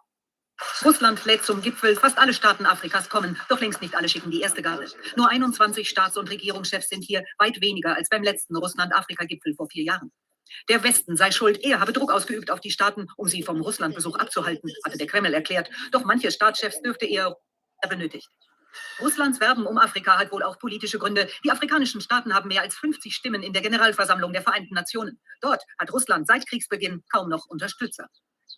Nach dem Militärputsch im westafrikanischen Niger herrscht international mit Deutschland zusammenarbeiten will. Außerdem hat die EU ein Ausbildungsprogramm für die nigerische Armee beschlossen. Das dürfte jetzt in Frage stehen. Die Bundesregierung ist in Sorge. Dazu jetzt Matthias Deiß in Berlin. Die Außenministerin Baerbock hat heute zwar mit ihrem Amtskollegen im Niger telefoniert, der ist aber nach Aussage der Putschisten ja gar nicht mehr im Amt. Und obwohl es gerade nicht danach aussieht, hofft man hier in Berlin, dass es mit internationaler Vermittlung doch noch einen Weg zurück gibt. Denn Niger ist das letzte bisher stabile Land in der von Deutschland und Europa so umworbenen Sahelzone und gleichzeitig eines der wichtigsten Transitländer für afrikanische Migranten auf dem Weg nach Europa. Das Personal der deutschen Botschaft arbeitet, so hören wir, an einem sicheren Ort weiter. Und auch die 100 Bundeswehrsoldatinnen und Soldaten in Niamey seien nicht gefährdet. Was der Putsch aber für den Abzug der Bundeswehr aus Mali bedeutet, ist derzeit noch gar nicht abzusehen. Und ob am Putsch auch Spezialkräfte teilgenommen haben, die von der Bundeswehr ausgebildet wurden, muss das Verteidigungsministerium in den nächsten Tagen nun klären. Minister Pistorius, der morgen früh eigentlich ein Marinegeschwader in Rostock besuchen wollte, hat diesen Termin kurzfristig abgesagt. Vielen Dank, Matthias Deiß in Berlin. Die Brände in Griechenland sind laut Feuerwehr größtenteils unter Kontrolle. Allerdings meldeten die Behörden 2 weitere Tote, die gestern nahe der Hafenstadt Volos ums Leben gekommen waren. Die Region wurde außerdem durch Explosionen erschüttert, als ein Munitionslager Feuer fing. Auf der zuletzt stark betroffenen Ferieninsel Rhodos gab es eine vorläufige Entwarnung für bewohnte Gebiete. Die Extremhitze soll laut Meteorologen nachlassen. Dennoch bleibe die Brandgefahr landesweit hoch. Mehr zu den Brandkatastrophen am Mittelmeer in einem Weltspiegel extra um 22:50 Uhr. In Baden-Württemberg ist mit Bauarbeiten für die Stromfernleitung Südlink begonnen worden. Bundeswirtschaftsminister Habeck gab heute das Startsignal. Die Leitung soll die Industrie in Süddeutschland mit Windstrom von der Küste versorgen. Eigentlich sollte sie schon im vorigen Jahr in Betrieb gehen. Der Bau hatte sich aber durch Einsprüche von Anwohnerinitiativen verzögert.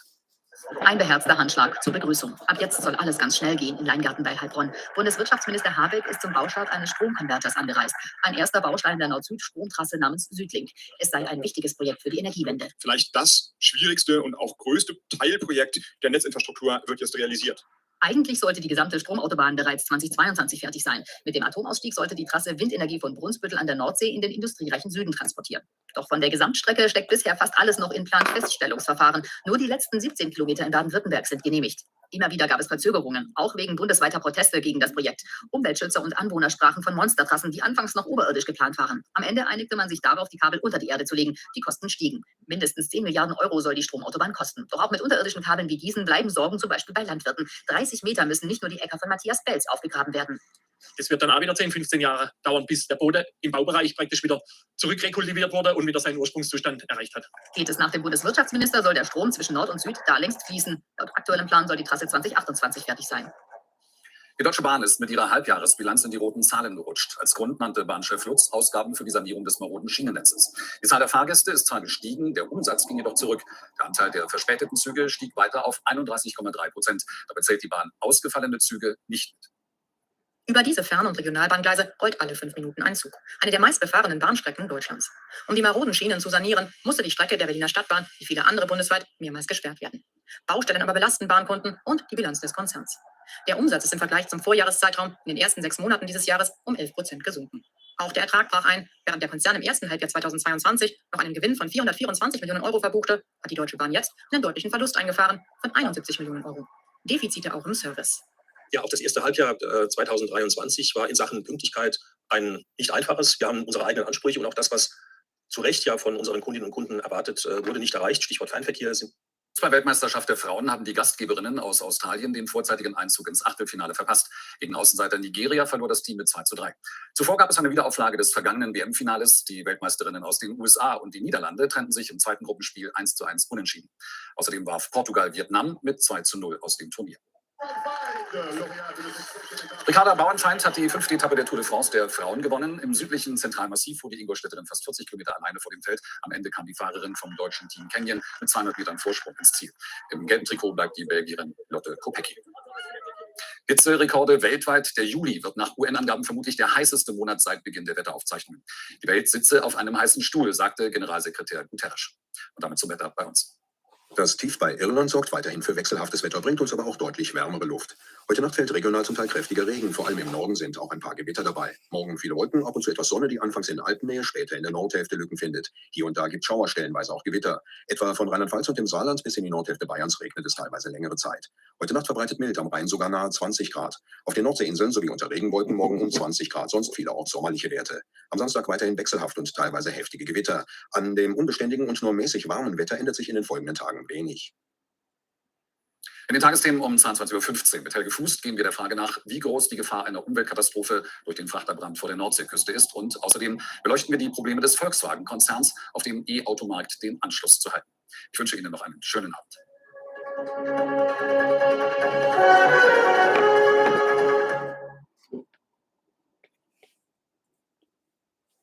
In the rollout versus the experiment of other things like that, but we think it's kind of the simplest explanation is just that this is something that's kind of reinforced over time, that when you kind of get the sense that the firm trusts, and that could also explain why our treatment effects tended to build over time, some of them, that this is something that kind of is communicated gradually. Yeah. And the frequency is an interesting point too. Yeah. To think about that. Yeah. Thank you so much.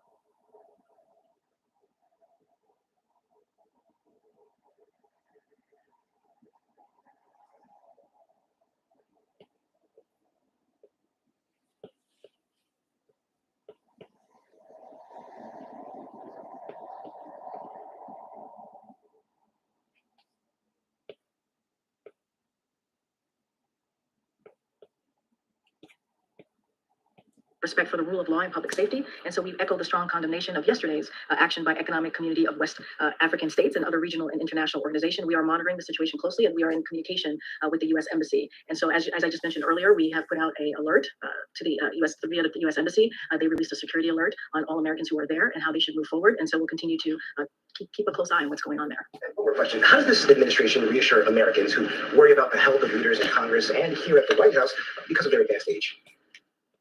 I'm not going to speak to leaders in Congress about age or about anything like that. That is for them to speak to. So what is your question exactly? How can the administration...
깔끔해졌어, 이건.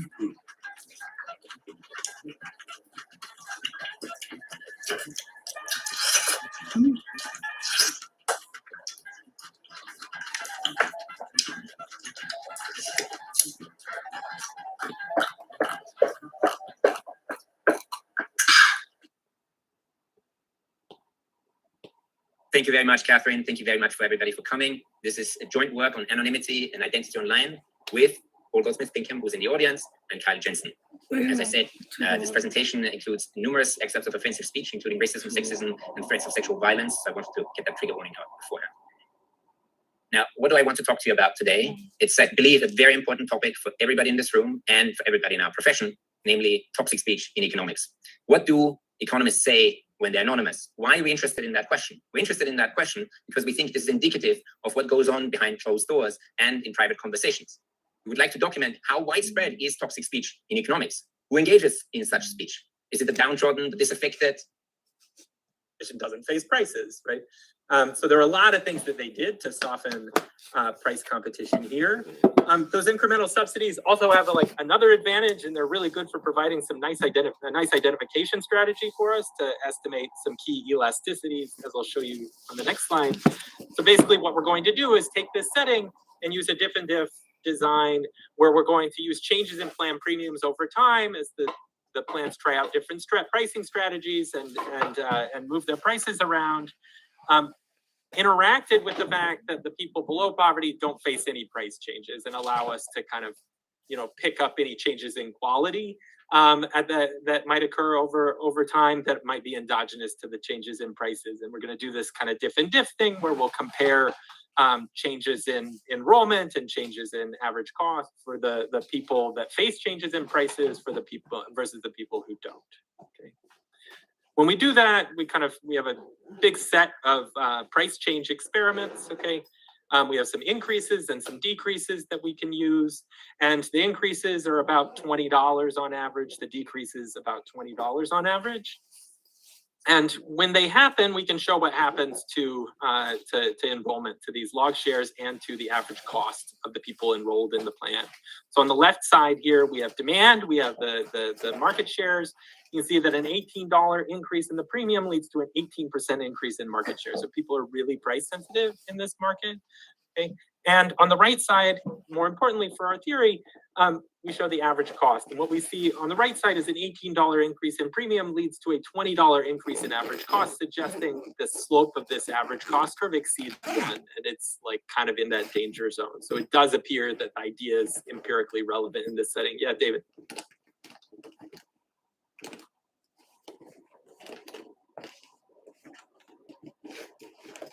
Yeah. So everything we're doing here is with incremental prices. So how does the price compare?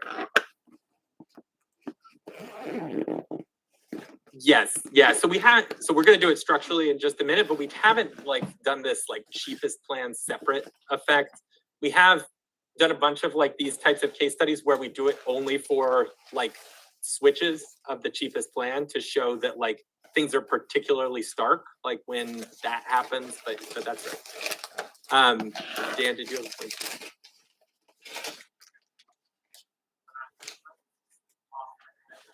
Mm-hmm. A little bit, which is why we're going to estimate it structurally in just a minute here. It's a little bit of a problem. Now, everything is incremental price relative to the lowest price plan. And so that helps some, but it doesn't solve your problem entirely. Okay.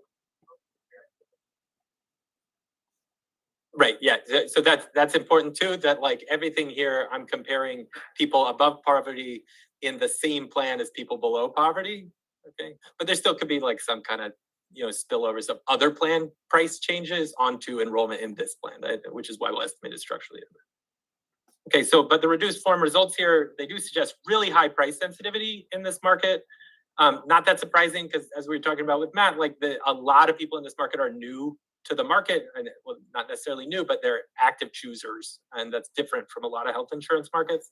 We find really strong adverse selection. So we can take the estimates that we had and compute a kind of wedge or a fixed cost equivalent, which ends up being around 20 to 30% of average medical costs. And so that starts to help you to see kind of how this might limit participation. And it's quite large compared to the estimates from accounting data of actual administrative costs in this market of about 8%. And that wedge persists at 8 to 10% of average medical costs, even when we account for the risk adjustment present in the connector. Okay, but the Massachusetts market was able to support 4 to 5 competing insurers. How were they able to do this? Well, as I alluded to, they had a lot of corrective policies in place. And so what we want to do next is estimate this structural model and use it to then ask, what would this market look like without those policies? And what did those policies do? Okay, so the structural model isn't new. It's the same one that Mark used in his job market paper, which is nice. We could just do it again. And all the identification, importantly, comes from the same place as the diff and diffs I showed you a minute ago. So it's all the quasi-experimental price variation that I showed you before, but we're going to be able to, observe rich heterogeneity in price coefficients and the people's value for the plan provider network, which will be really important for being able to capture these selection patterns in our simulations. We'll also estimate a separate new insurer cost model that will allow the insurer costs to vary across insurers, which really matters for one insurer that's really cheap that John probably knows which one that is, but nobody likes it. But that will allow us to kind of account for that. Okay. I'm not going to show you the model parameter estimates or anything, but I can show you that the model fits the kind of raw data natural experiments quite well. Not that surprising given that we use those experiments to estimate the model parameters. Okay, so the goals of using the model are to understand the impact of selection on equilibrium insurer participation and the impact of these corrective policies. And so we're going to, determine the Nash equilibrium in a 2-stage entry game that we'll solve by backward induction, as we were talking about with Neil a minute ago, where in stage 2, the pricing stage, will search for Nash pricing equilibrium among firms in a really careful grid search. And if there's no pure strategy equilibrium, which will occur when the market unravels, we'll find the mixed strategy equilibrium and consider that instead. In stage 1, the entry stage, we'll say that all entrants must earn non-negative profits, and no non-entrant can unilaterally enter and earn profits in the stage 2 pricing equilibrium that would result. Okay. A few additional details. There are 4 plans statewide plans in Massachusetts. Fixed costs we're not going to estimate. We'll just assume they're 0 because that's going to be a conservative assumption here for determining the effects of these policies. For monopoly pricing, I'll get to it in a second, Ashwin. For monopoly pricing, we'll just assume the regulator imposes a price ceiling and they'll price at that ceiling. We'll often find multiple equilibria, but importantly, it'll typically involve all the multiple equilibria having the same number of firms, so we can still learn something important about the number of entrants in the market. Yeah, Ashwin. Great. All right. Awesome. Okay, so first finding. Okay, the first thing we do is just take away the policies. So there's no kind of corrective policies in this market, and we determine what equilibria survive. Okay, the only equilibria that survive are monopoly equilibria. Okay, we can't determine which one is the right one, though we've done some recent refinements that suggest that Celticare is the right one, but we're not totally sure which is the right one here. But we can tell you that this market would be a monopoly market in the absence of these corrective policies. Okay, so this unnatural monopoly is the only equilibria that survive. Now we can consider some counterfactuals with risk adjustment. And what we'll do is the x-axis here goes from no risk adjustment to perfect risk adjustment. And by perfect, I mean actual perfect risk adjustment, not real world risk adjustment. And you can see, as before, with no risk adjustment, we only have monopoly equilibria. And so this picture is showing prices. Okay, the average prices. It's a crazy picture, but we have multiple equilibria, so you get crazy pictures. So it's showing average prices, and when there's a range, that's showing you the range within the multiple equilibria. So as you can see on the left-hand side, with no risk adjustment, there's only monopoly equilibria, and they're pricing at the ceiling, the regulator imposed ceiling. If you get risk adjustment up to compensating for like 40% of costs on the margin, that's what it takes to get duopoly. That's what it takes to get a second entrant, okay? And to get all 4 firms to enter, you really have to get all the way to perfect risk adjustment. The other thing to note here is that like once the firm enters, as you risk adjust, prices go up. This is like Neil and Glenn's previous point, that like if you risk adjust it, it softens price competition, and that makes it so they do price higher until the next firm enters, right? And then it goes down. Yeah. Well, it's hard to say. I mean, what have we found? Like what, 40 to 50% on the margin?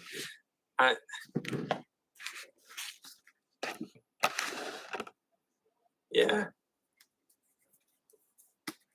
It's definitely not one. It's definitely not one. It's hard to say because it is like on the margin. It's not like the R squared of the regression, right? That's right. But there's more than risk adjustment in the Massachusetts market. Yeah. So we'll do that. We'll do that. There's one thing we won't do, which is the fact that like the bulk of the market aren't paying prices, right? Because they're below poverty, right? And so having them in the market is super helpful. Right? All right. So 2 findings here: risk adjustment will allow the market to support more entry, and 2, overall the prices are lowest when more firms compete. Okay? And you can see the surplus here too is lowest with low risk adjustment. It gets highest when we have really good risk adjustment. Okay, second, we can think about price floors. Is the other thing that Massachusetts had in place, was very explicit price floors.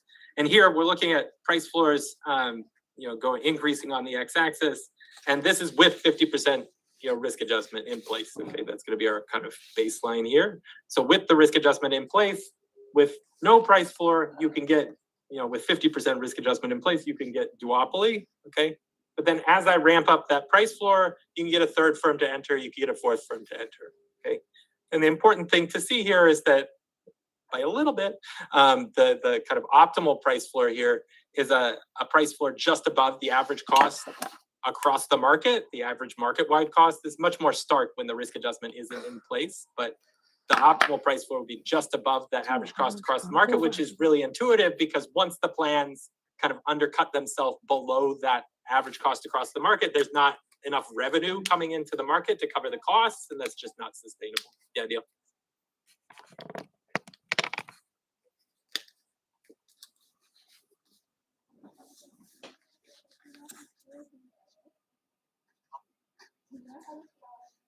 Yeah. No, I mean, I think it's a valid point, and part of what comes out of this is like prices in these markets may be bad, right? And your solution to the prices may be bad is run a procurement auction and have no price for the winning firms, right? Like to remove price differences for the winning firms, right? Yeah. Seems reasonable, which is actually what Medicaid does.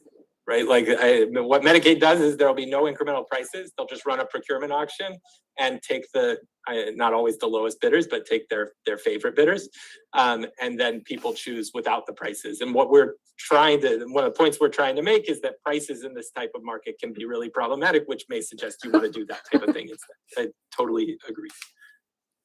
Okay, so a summary of the kind of counterfactuals. In the last 5 minutes, we can do the reinsurance test. So risk adjustment leads to higher participation, but pretty good risk adjustment is necessary to get kind of really high participation. You have to compensate for 40% of marginal cost to get duopoly, 80% to get 3 firms to enter. Price floors, importantly, can lead to lower prices. This is more stark in the no risk adjustment case, but we do a whole ton of different simulations with like all kinds of different fixed costs, all kinds of different risk adjustment levels, all kinds of different subsidies. And in all of these cases, the only case where the optimal price floor is 0 is the perfect risk adjustment case. And so it suggests that these types of things could be helpful in this type of market. Okay, so the last piece, we have been pushed for a long time and also wanted ourselves to have a real world test of the theory. And so The one that we've come up with is to look at the end of the reinsurance program and ensure exit in the ACA. So the idea here is, we've laid out this basic theory that for how selection can influence participation, and we've used this structural model to show how the mechanics work, and that these empirical parameters are such that the theory should matter in practice. We still want to know, does it matter? We want a test of the theory. And so what do we need in order to do that? Well, we need exogenous variation in this wedge, this adverse selection wedge, this gap between AC and MC, which is obviously going to be really hard to find. So what we came up with was, well, in 2016, the ACA had, prior to 2016 and previously, ACA had this reinsurance program, and it expired. And what this did was compensate plans for individual level spending above some cap. And if those spending above the cap are sensitive to price, then the removal of the reinsurance payments will affect the slope of that average cost curve in that ACMC wedge. We saw massive plan exit after the expiration, but a lot of other shenanigans, political shenanigans occurred at that time. So it's hard to kind of say that it's because of the end of the reinsurance program. So what we're going to try to do is leverage differential exposure to reinsurance. So how are we going to do this? We're going to go and estimate state-specific reinsurance slopes, using data on planned reinsurance payments by year and prices. And so we're going to leverage variation in prices during the first years of the ACA to see how much your reinsurance payments would change if your price went up or down, and use that to estimate these kind of reinsurance slopes and aggregate them to the state level. And ultimately, we'll find an average slope of around 1.3, meaning that reinsurance was significantly flattening those average cost curves prior to its expiration. And what we'll do is compare states that had larger reinsurance slopes and hence more steepening of their average cost curves after 2016 to states with smaller reinsurance slopes. And what we find is on the right here, so on the x-axis, we have that slope, the state level reinsurance slope. And what you can see, and in the blue are the 2014 to 2016 number of insurers for the states, and in the red, the 2017 to 2018 number of insurers. And you can see this kind of flattening where the states that had the larger slopes saw a larger drop in the number of insurers than the states that had the smaller slopes. So ultimately, the estimates imply that the removal of the reinsurance program can explain over 20% of the decrease in the number of firms per county in post-2016. This is somewhat surprising to me that we would find something here, but the thing that was most surprising wasn't that we would find something, but that this selection on the reinsurance payment would be as strong as it is. But it looks quite strong, that there was a lot of selection on the reinsured costs. All right, so to conclude, our main point that we want to get across is that adverse selection limits entry and competition in insurance markets. Price becomes this tool for cherry picking and can unravel competition, as in Rothschild and Stiglitz, even with kind of fixed or regulated quality. We provide some evidence of the empirical relevance of this theory using the Massachusetts Exchange, of these demand and cost elasticities that suggest the market would devolve to natural monopoly without the policies used to soften or regulate the price competition. And these can increase entry, lower prices, and boost consumer welfare if we use them carefully. We then implement an empirical test using the end of the reinsurance program in the ACA and show suggestive evidence that the end of the reinsurance program explains 20% of a reduction in participation. And overall, we think the primary takeaway here is to provide a new framework to understand the role of adverse selection and price competition and the policies used to soften and regulate it in selection markets. We've had many discussions about managed competition and the whole idea of managed competition for providing social health insurance benefits. We think our results show that without the management, there would be no competition. And it's just really critical that we're very careful about how we design it.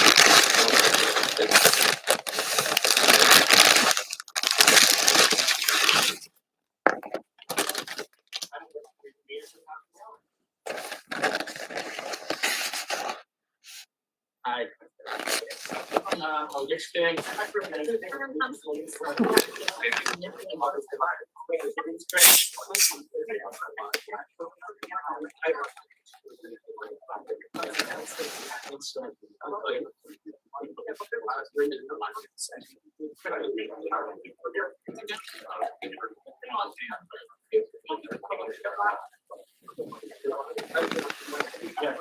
Yeah,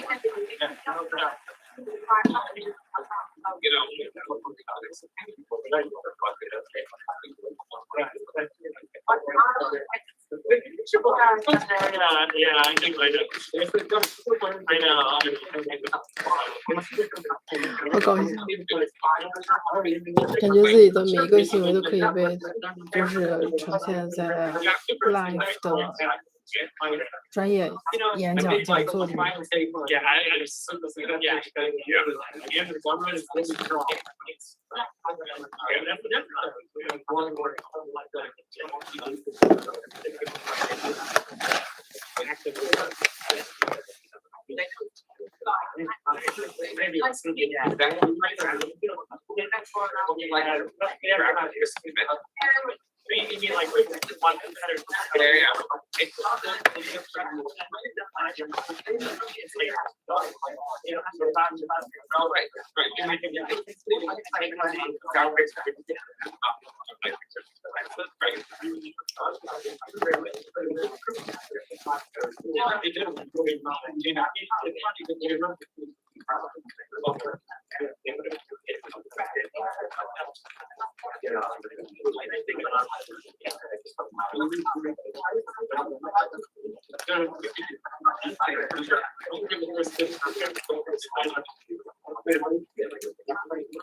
Oh no, it's okay. The brake sides are out, but I was going to do yours right now.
Hi. Are you guys switching off? No, we're gonna stop. We're gonna Okay, fantastic. Any questions? No, yeah, just trying not to leave too much of this. You know, everyone when they come to their slides or kind of getting out of the thing. Yeah, it really is kind of hard. It is hard. It's especially hard given this, but and I'll check and make sure that this is not too high. Certainly, it's too high for me. Is it If it was right for whoever. It was right for whoever, so it's probably better like. Okay, no, I don't get it. That's what we've been doing.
Then like there's some level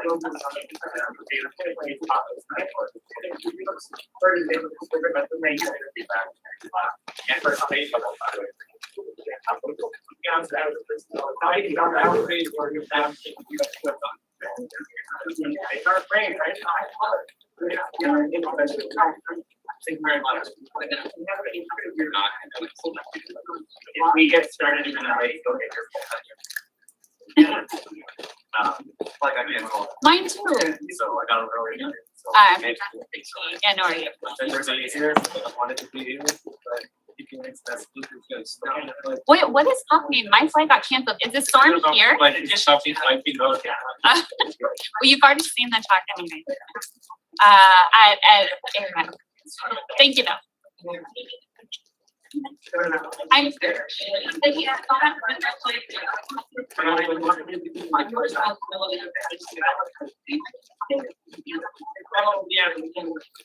I can try it. Then we can go back.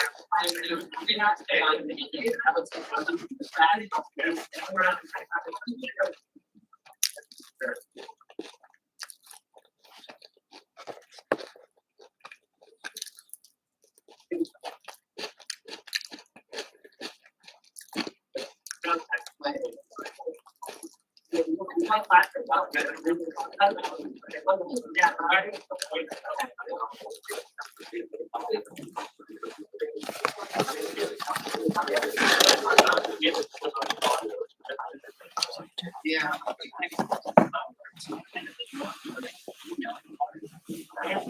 Find your feet, we will go ahead and get started. Thank you everyone for sticking with us through to the last talk of what I think has been a really fun and productive 2 days. We are very happy to have Diana and Nancy here co-presenting on our official meeting. Thanks so much for inviting us and letting us close out the program, and for you all for sticking around to the very end. Hopefully it's because you're excited to see this paper and not because like me, you checked your flight and found out it was canceled. So now everyone's probably going to check their flight really quick and be distracted. But yeah, so the project that I'm going to be presenting, or that we're going to be presenting, is looking at the effects of provider payments on the direction of innovation. And the case we're going to be looking at is end-stage renal disease in the case of the wearable artificial kidney. And I'm probably too short. Thank you. All right. So the big picture motivation, which is of course not unique to us, not unique to health economics, is the important question of what drives innovation, and in particular, why do we see innovation in some areas and not others? And of course, I'm putting this up. This is the big picture inspiring question. Today, we're going to be only able to answer a much smaller piece of this question. And what we're going to be able to look at, what we're going to look at, is the effect of provider payments on the direction of innovation. And the context that we're going to be looking at is the case of end-stage renal disease. And in particular, we're going to look at the innovation in the space of portability within treatments for end-stage renal disease. And so the motivation behind this project is to essentially put together kind of two insights from two broad strands of the literature. The first, I didn't include, I think I could have filled up this entire slide with citations on how prices affect physician decisions and treatment choices, because I just put it relative to renal disease. But we know from many people in this room's work that how providers are paid is influenced how they treat their patients. So that's one piece. And then the other piece is we know both from literature and innovation, both within and outside of health economics, that innovation responds to the demand for the innovation, to the market size that might demand the innovation.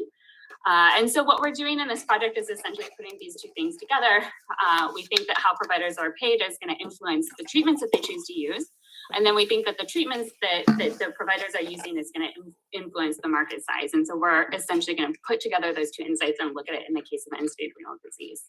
So we're going to look at the potential effects of changes in provider payments on the direction of innovation. And we think that this is particularly important, of course, in the healthcare setting, because both in the US and internationally, there's lots of situations where prices in healthcare are administratively set.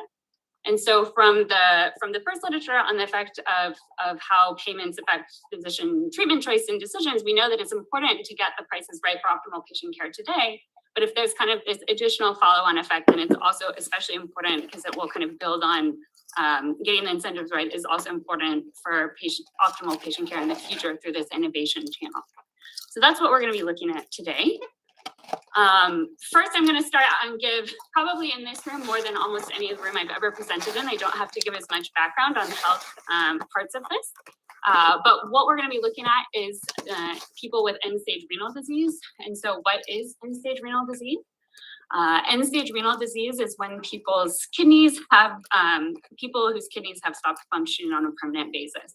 And so chronic kidney disease is people who have problems with the function of their kidney, and end-stage renal disease is like the worst you can have, where essentially your kidney's not working anymore and it's not going to start working again. And so what does a kidney do? It cleans your blood of toxins. And so if you get to this point, you have to do one of two things. You either have to get a kidney transplant or you have to go on dialysis kind of for the rest of your life or until you get a kidney transplant.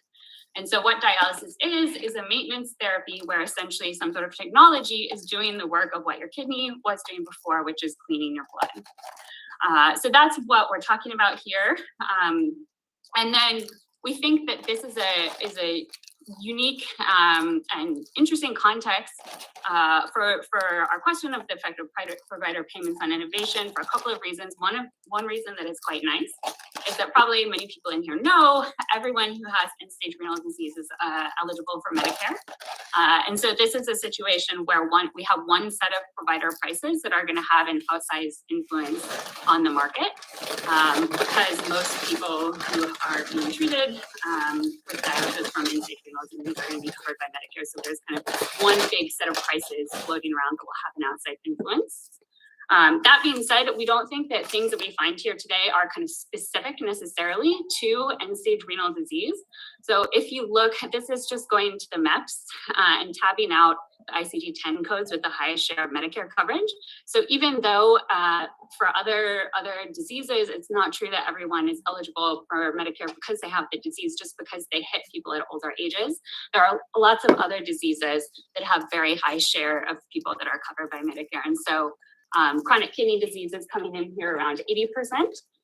That's going to include both end-stage renal disease and people with less severe forms of renal disease. So it might be a bit of an underestimate. But you can see that things like dementia, Parkinson's, senility, COPD, all kinds of other types of conditions also have very high coverage of Medicare. Okay.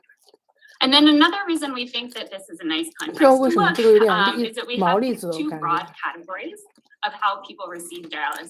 这个 And so 肌 we 肉 can 饼 look 一共20 at 个，然 payment 后 changes 有 and 点 see how it swings from 栗 kind 子 of 感觉。 favoring one type of treatment to favoring another treatment and then back. And so if you have end-stage renal disease and you're going on dialysis, what most people how they end up getting treated is in a dialysis center with a technology called hemodialysis.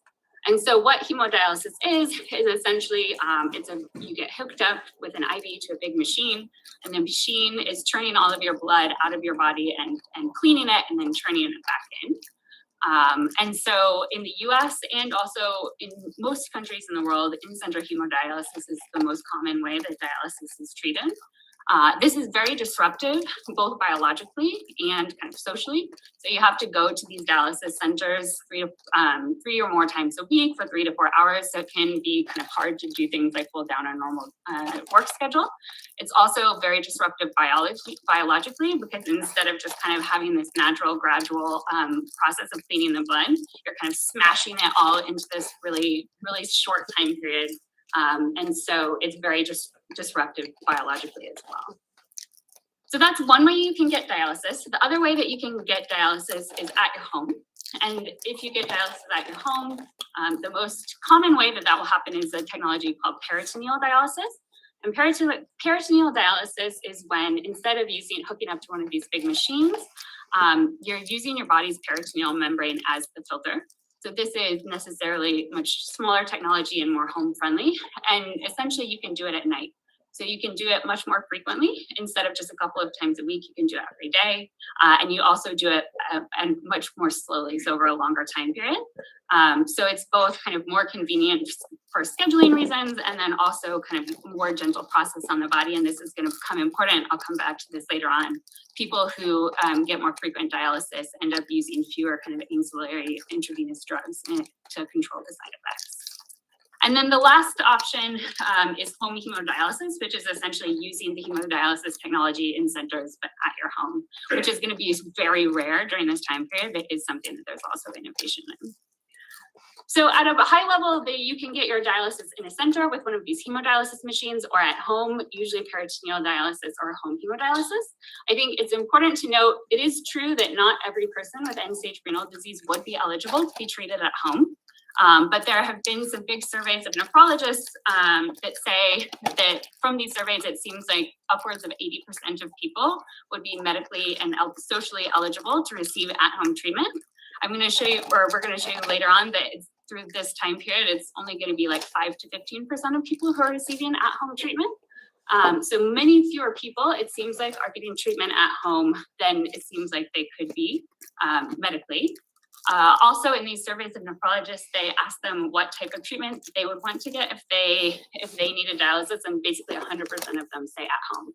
So one part of this project is also a little kind of digging in a little bit to the puzzle of why we see such low use of at-home dialysis. Yeah.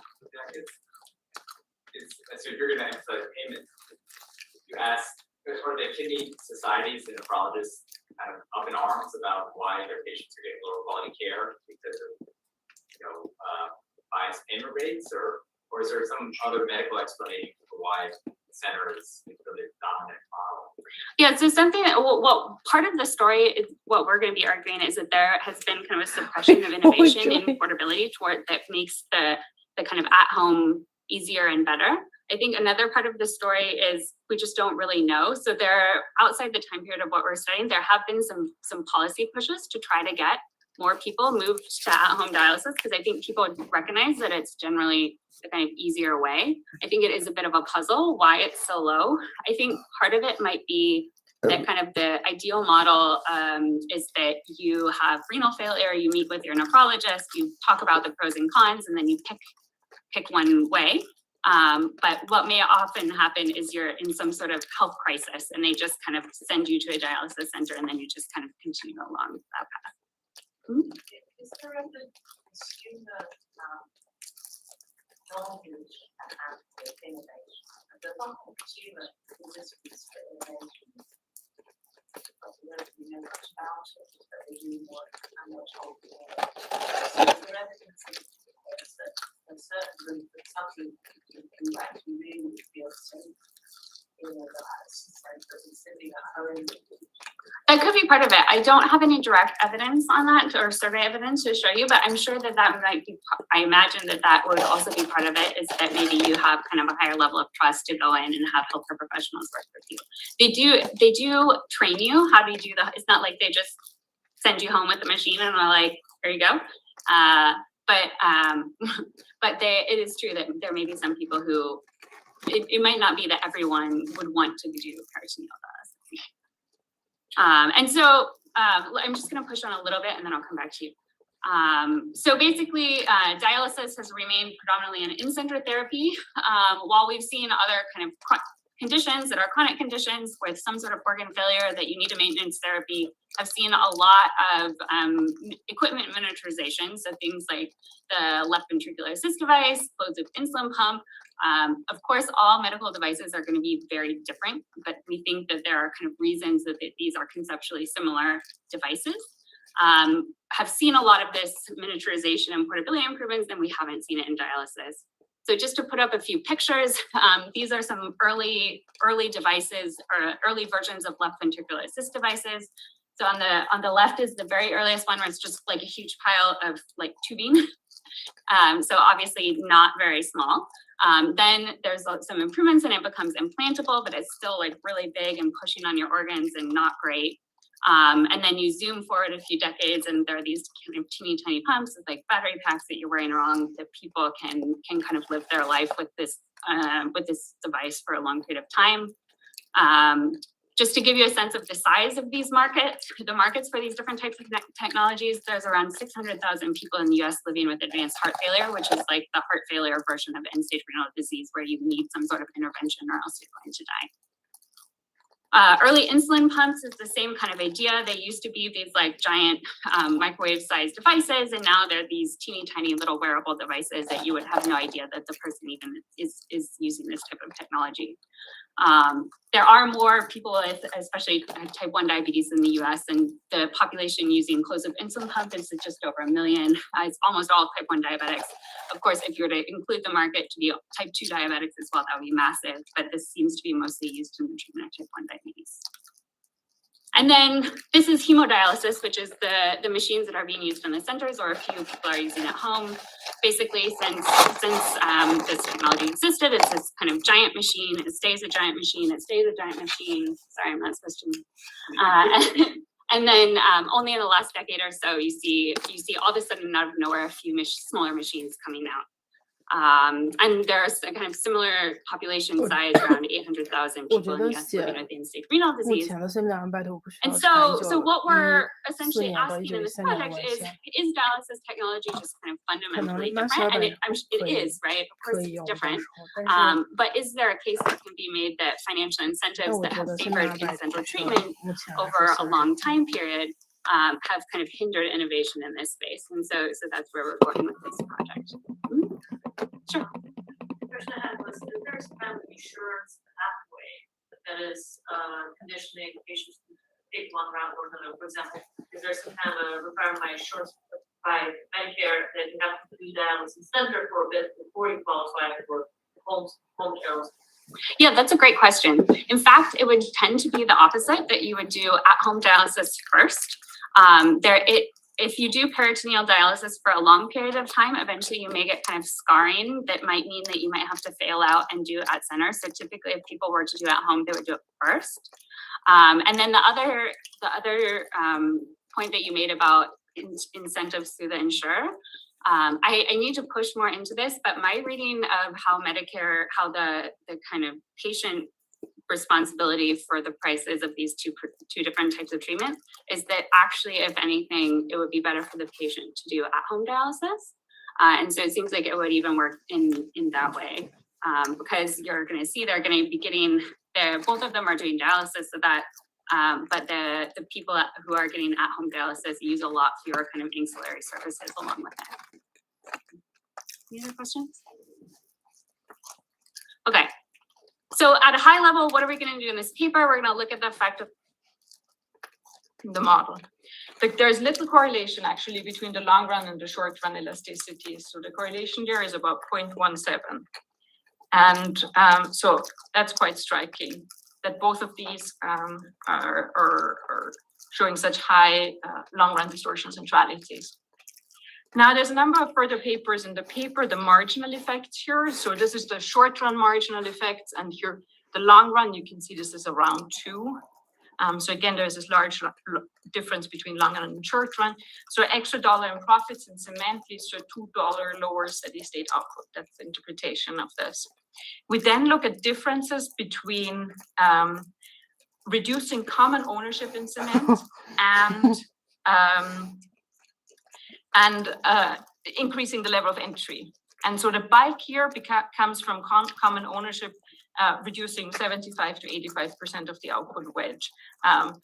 Entry is much less effective in doing that, largely due to having to subsidize the cost of entry.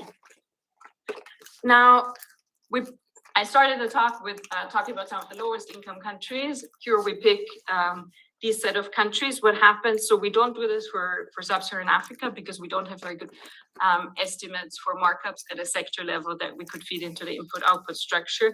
We have done something for sub-Saharan Africa, which is use the Tanzania's input-output table and apply a uniform markup across sectors. And what this shows you is kind of convexity in the effects, so they're much higher at lower levels of competition. So this is kind of the countries that I showed you is kind of a lower bound of the effects. And this suggests much larger potential benefits for the poorest countries. 然后这个上面有一点就是字， And then finally, what we have in the 就是有 paper, 点像 kind of 格鲁吉亚 assumption 文， that I 因为 made throughout the paper is that there's 都 this 欧文组成就 pass-through 都是圆 of 形 cement 的哈， prices to 就 output prices. I haven't shown you something on some evidence that would support that. So what we have done here is a 有点 bunch 像 of 以前 things, 那 but 个 I'll show you test。 one thing is that we've used, so the original 2005 ICP that collected these output-based measures.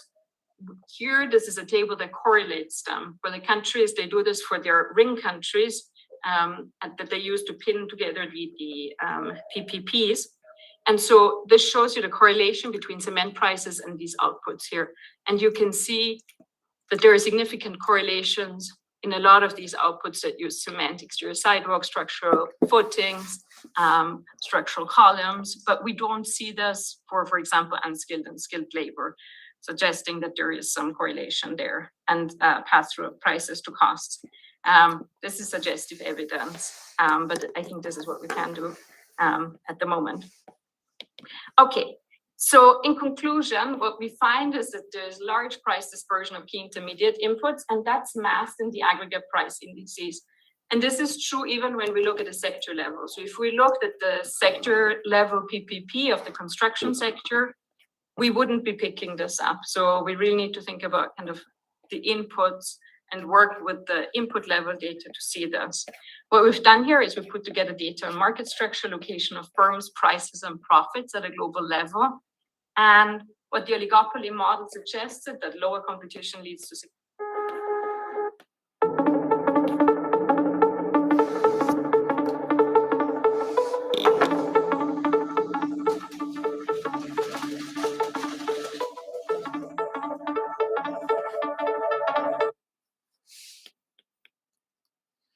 to citizens because they didn't want to blow up their cola, okay?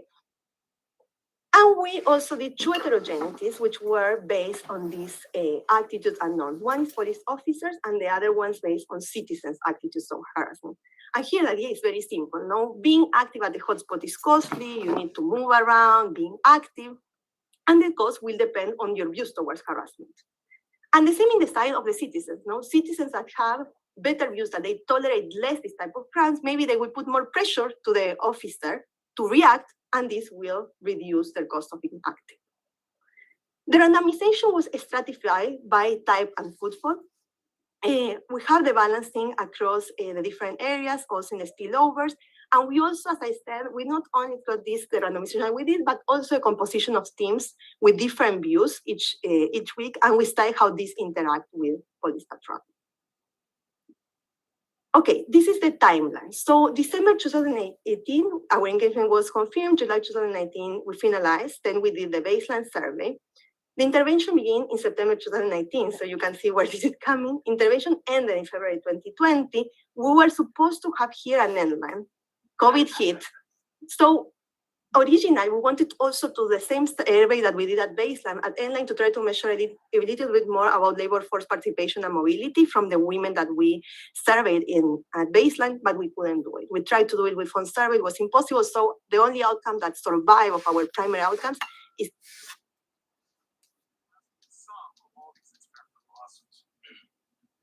Though the changes to the market risk weight framework affect fewer banks, they will likely be material for those banks and capture certain risk already accounted for in the stress test.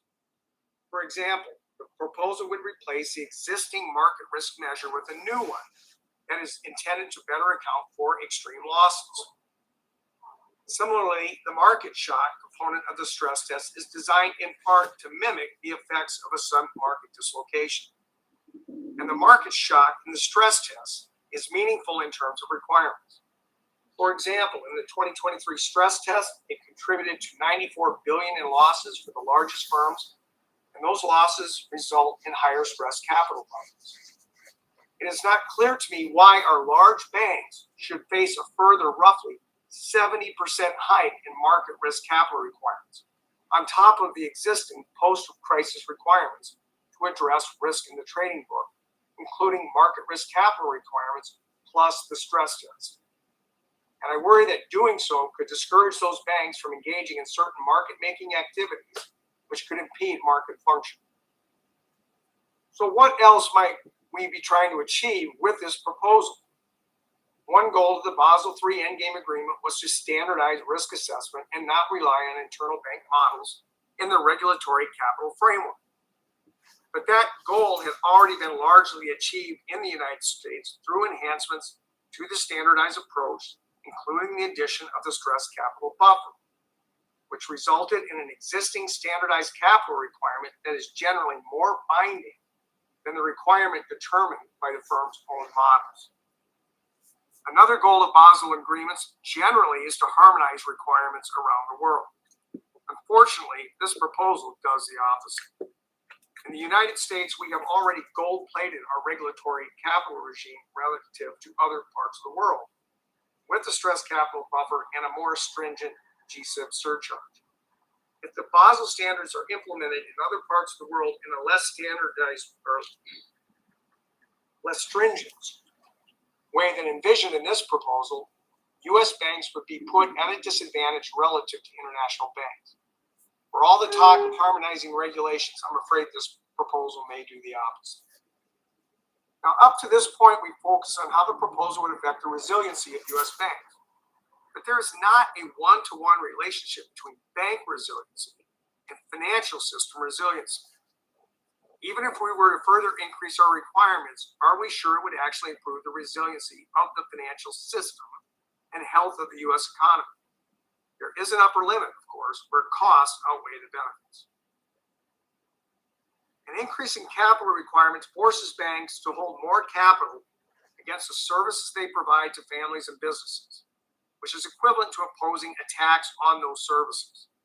Someone must bear the cost of that tax. The only question is who bears it. One possibility is that banks will absorb the costs themselves. Another possibility is that banks will attempt to mitigate those profit reductions by passing the cost of higher capital requirements along to their customers. This will raise costs for American families and businesses, which could harm many of them and hinder economic growth. Banks may also simply stop providing more capital-intensive services, which could impede market function.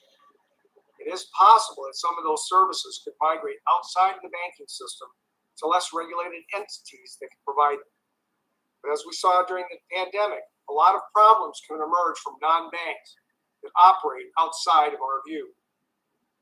That is why I believe a safe but needlessly narrow banking system doesn't necessarily result in a safe financial system and vibrant economy. Finally, as this proposal applies to all firms with more than $100 billion in assets, I am concerned that we are headed down a road where we would no longer be in compliance with Section 165 of the Dodd-Frank Act as amended by the Economic Growth, Regulatory Relief, and Consumer Protection Act, which mandates tailoring for firms above 100 billion in assets, provides that firms with between 100 billion and 200 billion in assets are not subject to the enhanced prudential standards unless a standard is affirmatively applied to such firms based on specific factors set out by Congress.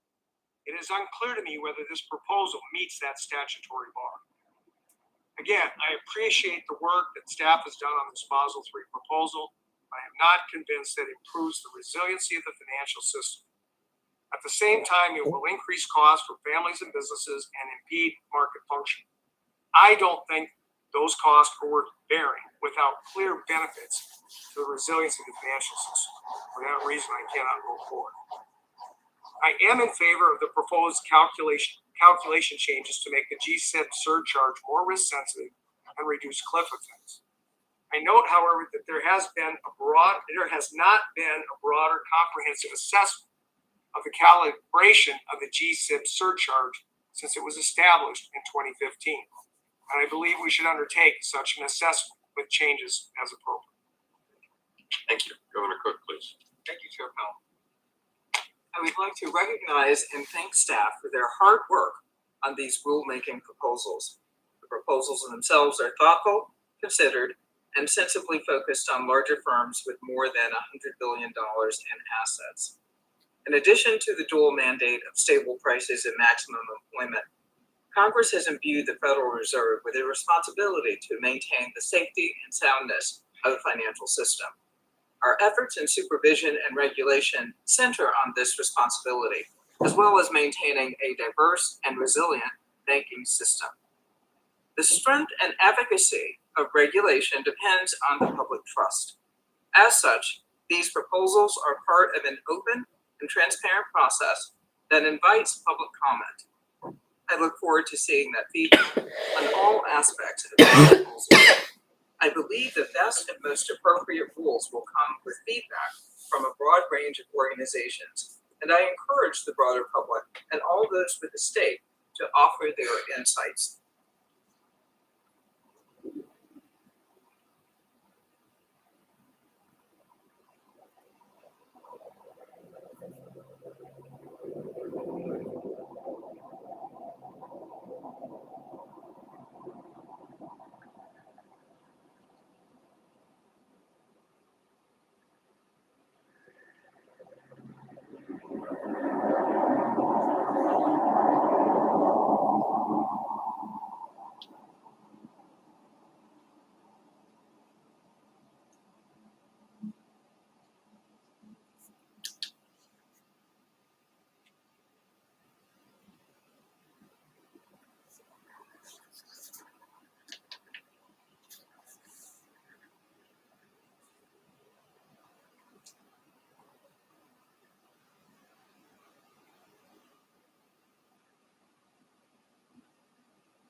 result that police officers with harsher views on punishing harassment, however, do reduce even mild and hence total forms of harassment.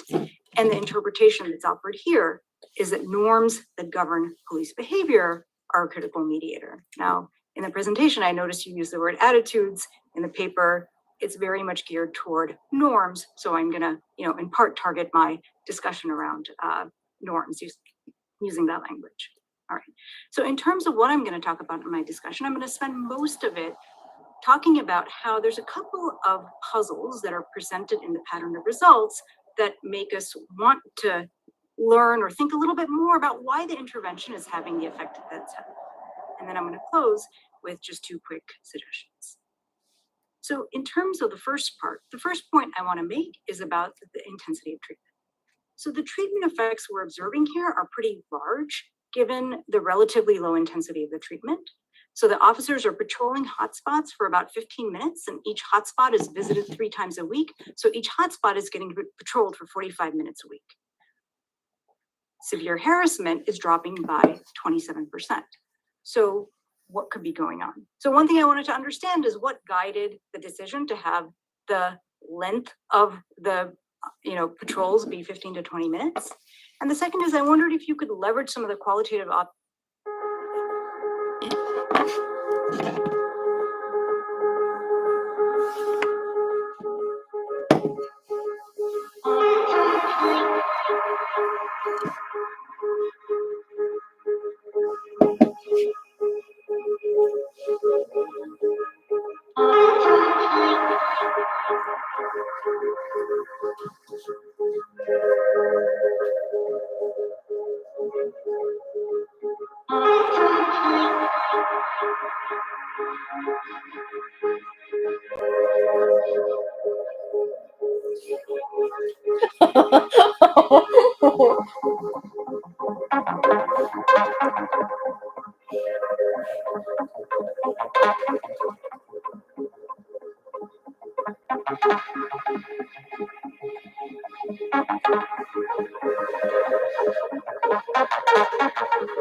going to have kind of a meeting of the minds. We're going to be having people from many fields who work on this issue discuss.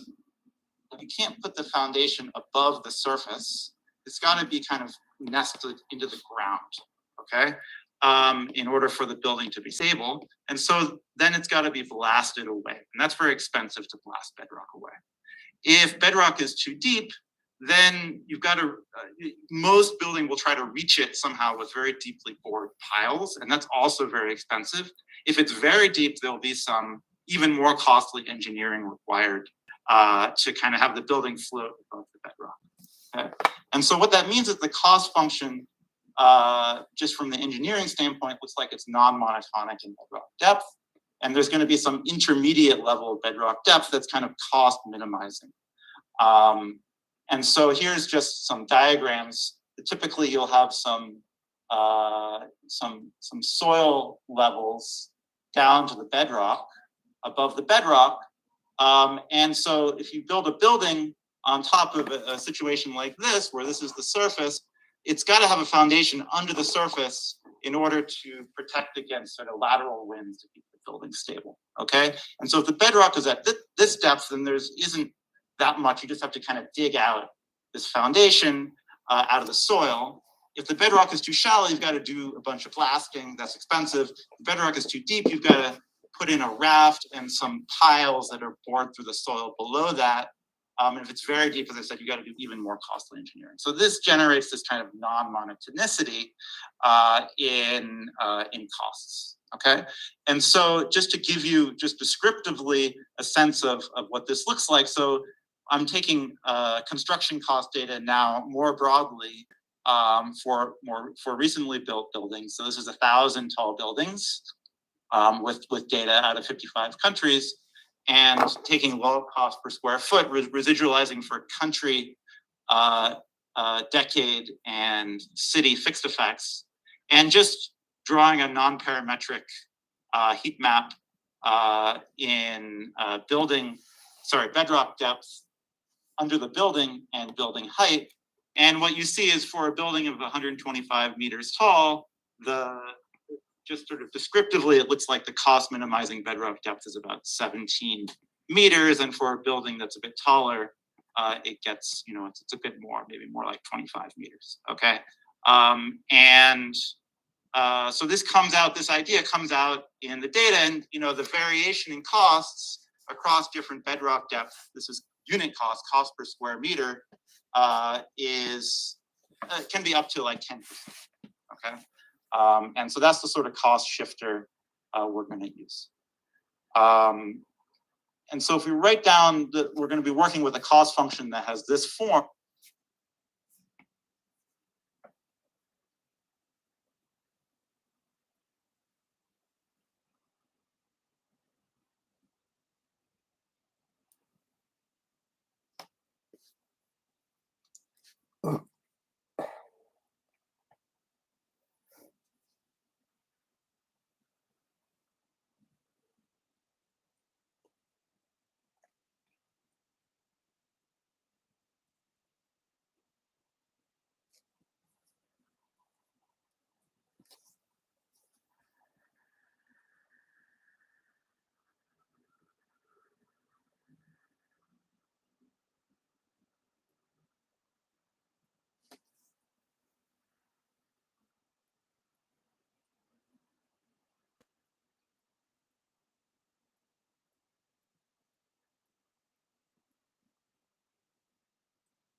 Okay, we're gonna close the study live stream. I noticed that I kind of not choose the wrong topic, but that is inclusive RB, which the character which I should avoid of. But whatsoever, and already written an email to professor or docent, so I don't think I will change the topic. In this sense, see you guys. Hope you guys doing well, and so we're gonna see each other in next study live stream. And have a good night, and stay healthy, and hope you guys stay motivated. So see you then. Bye.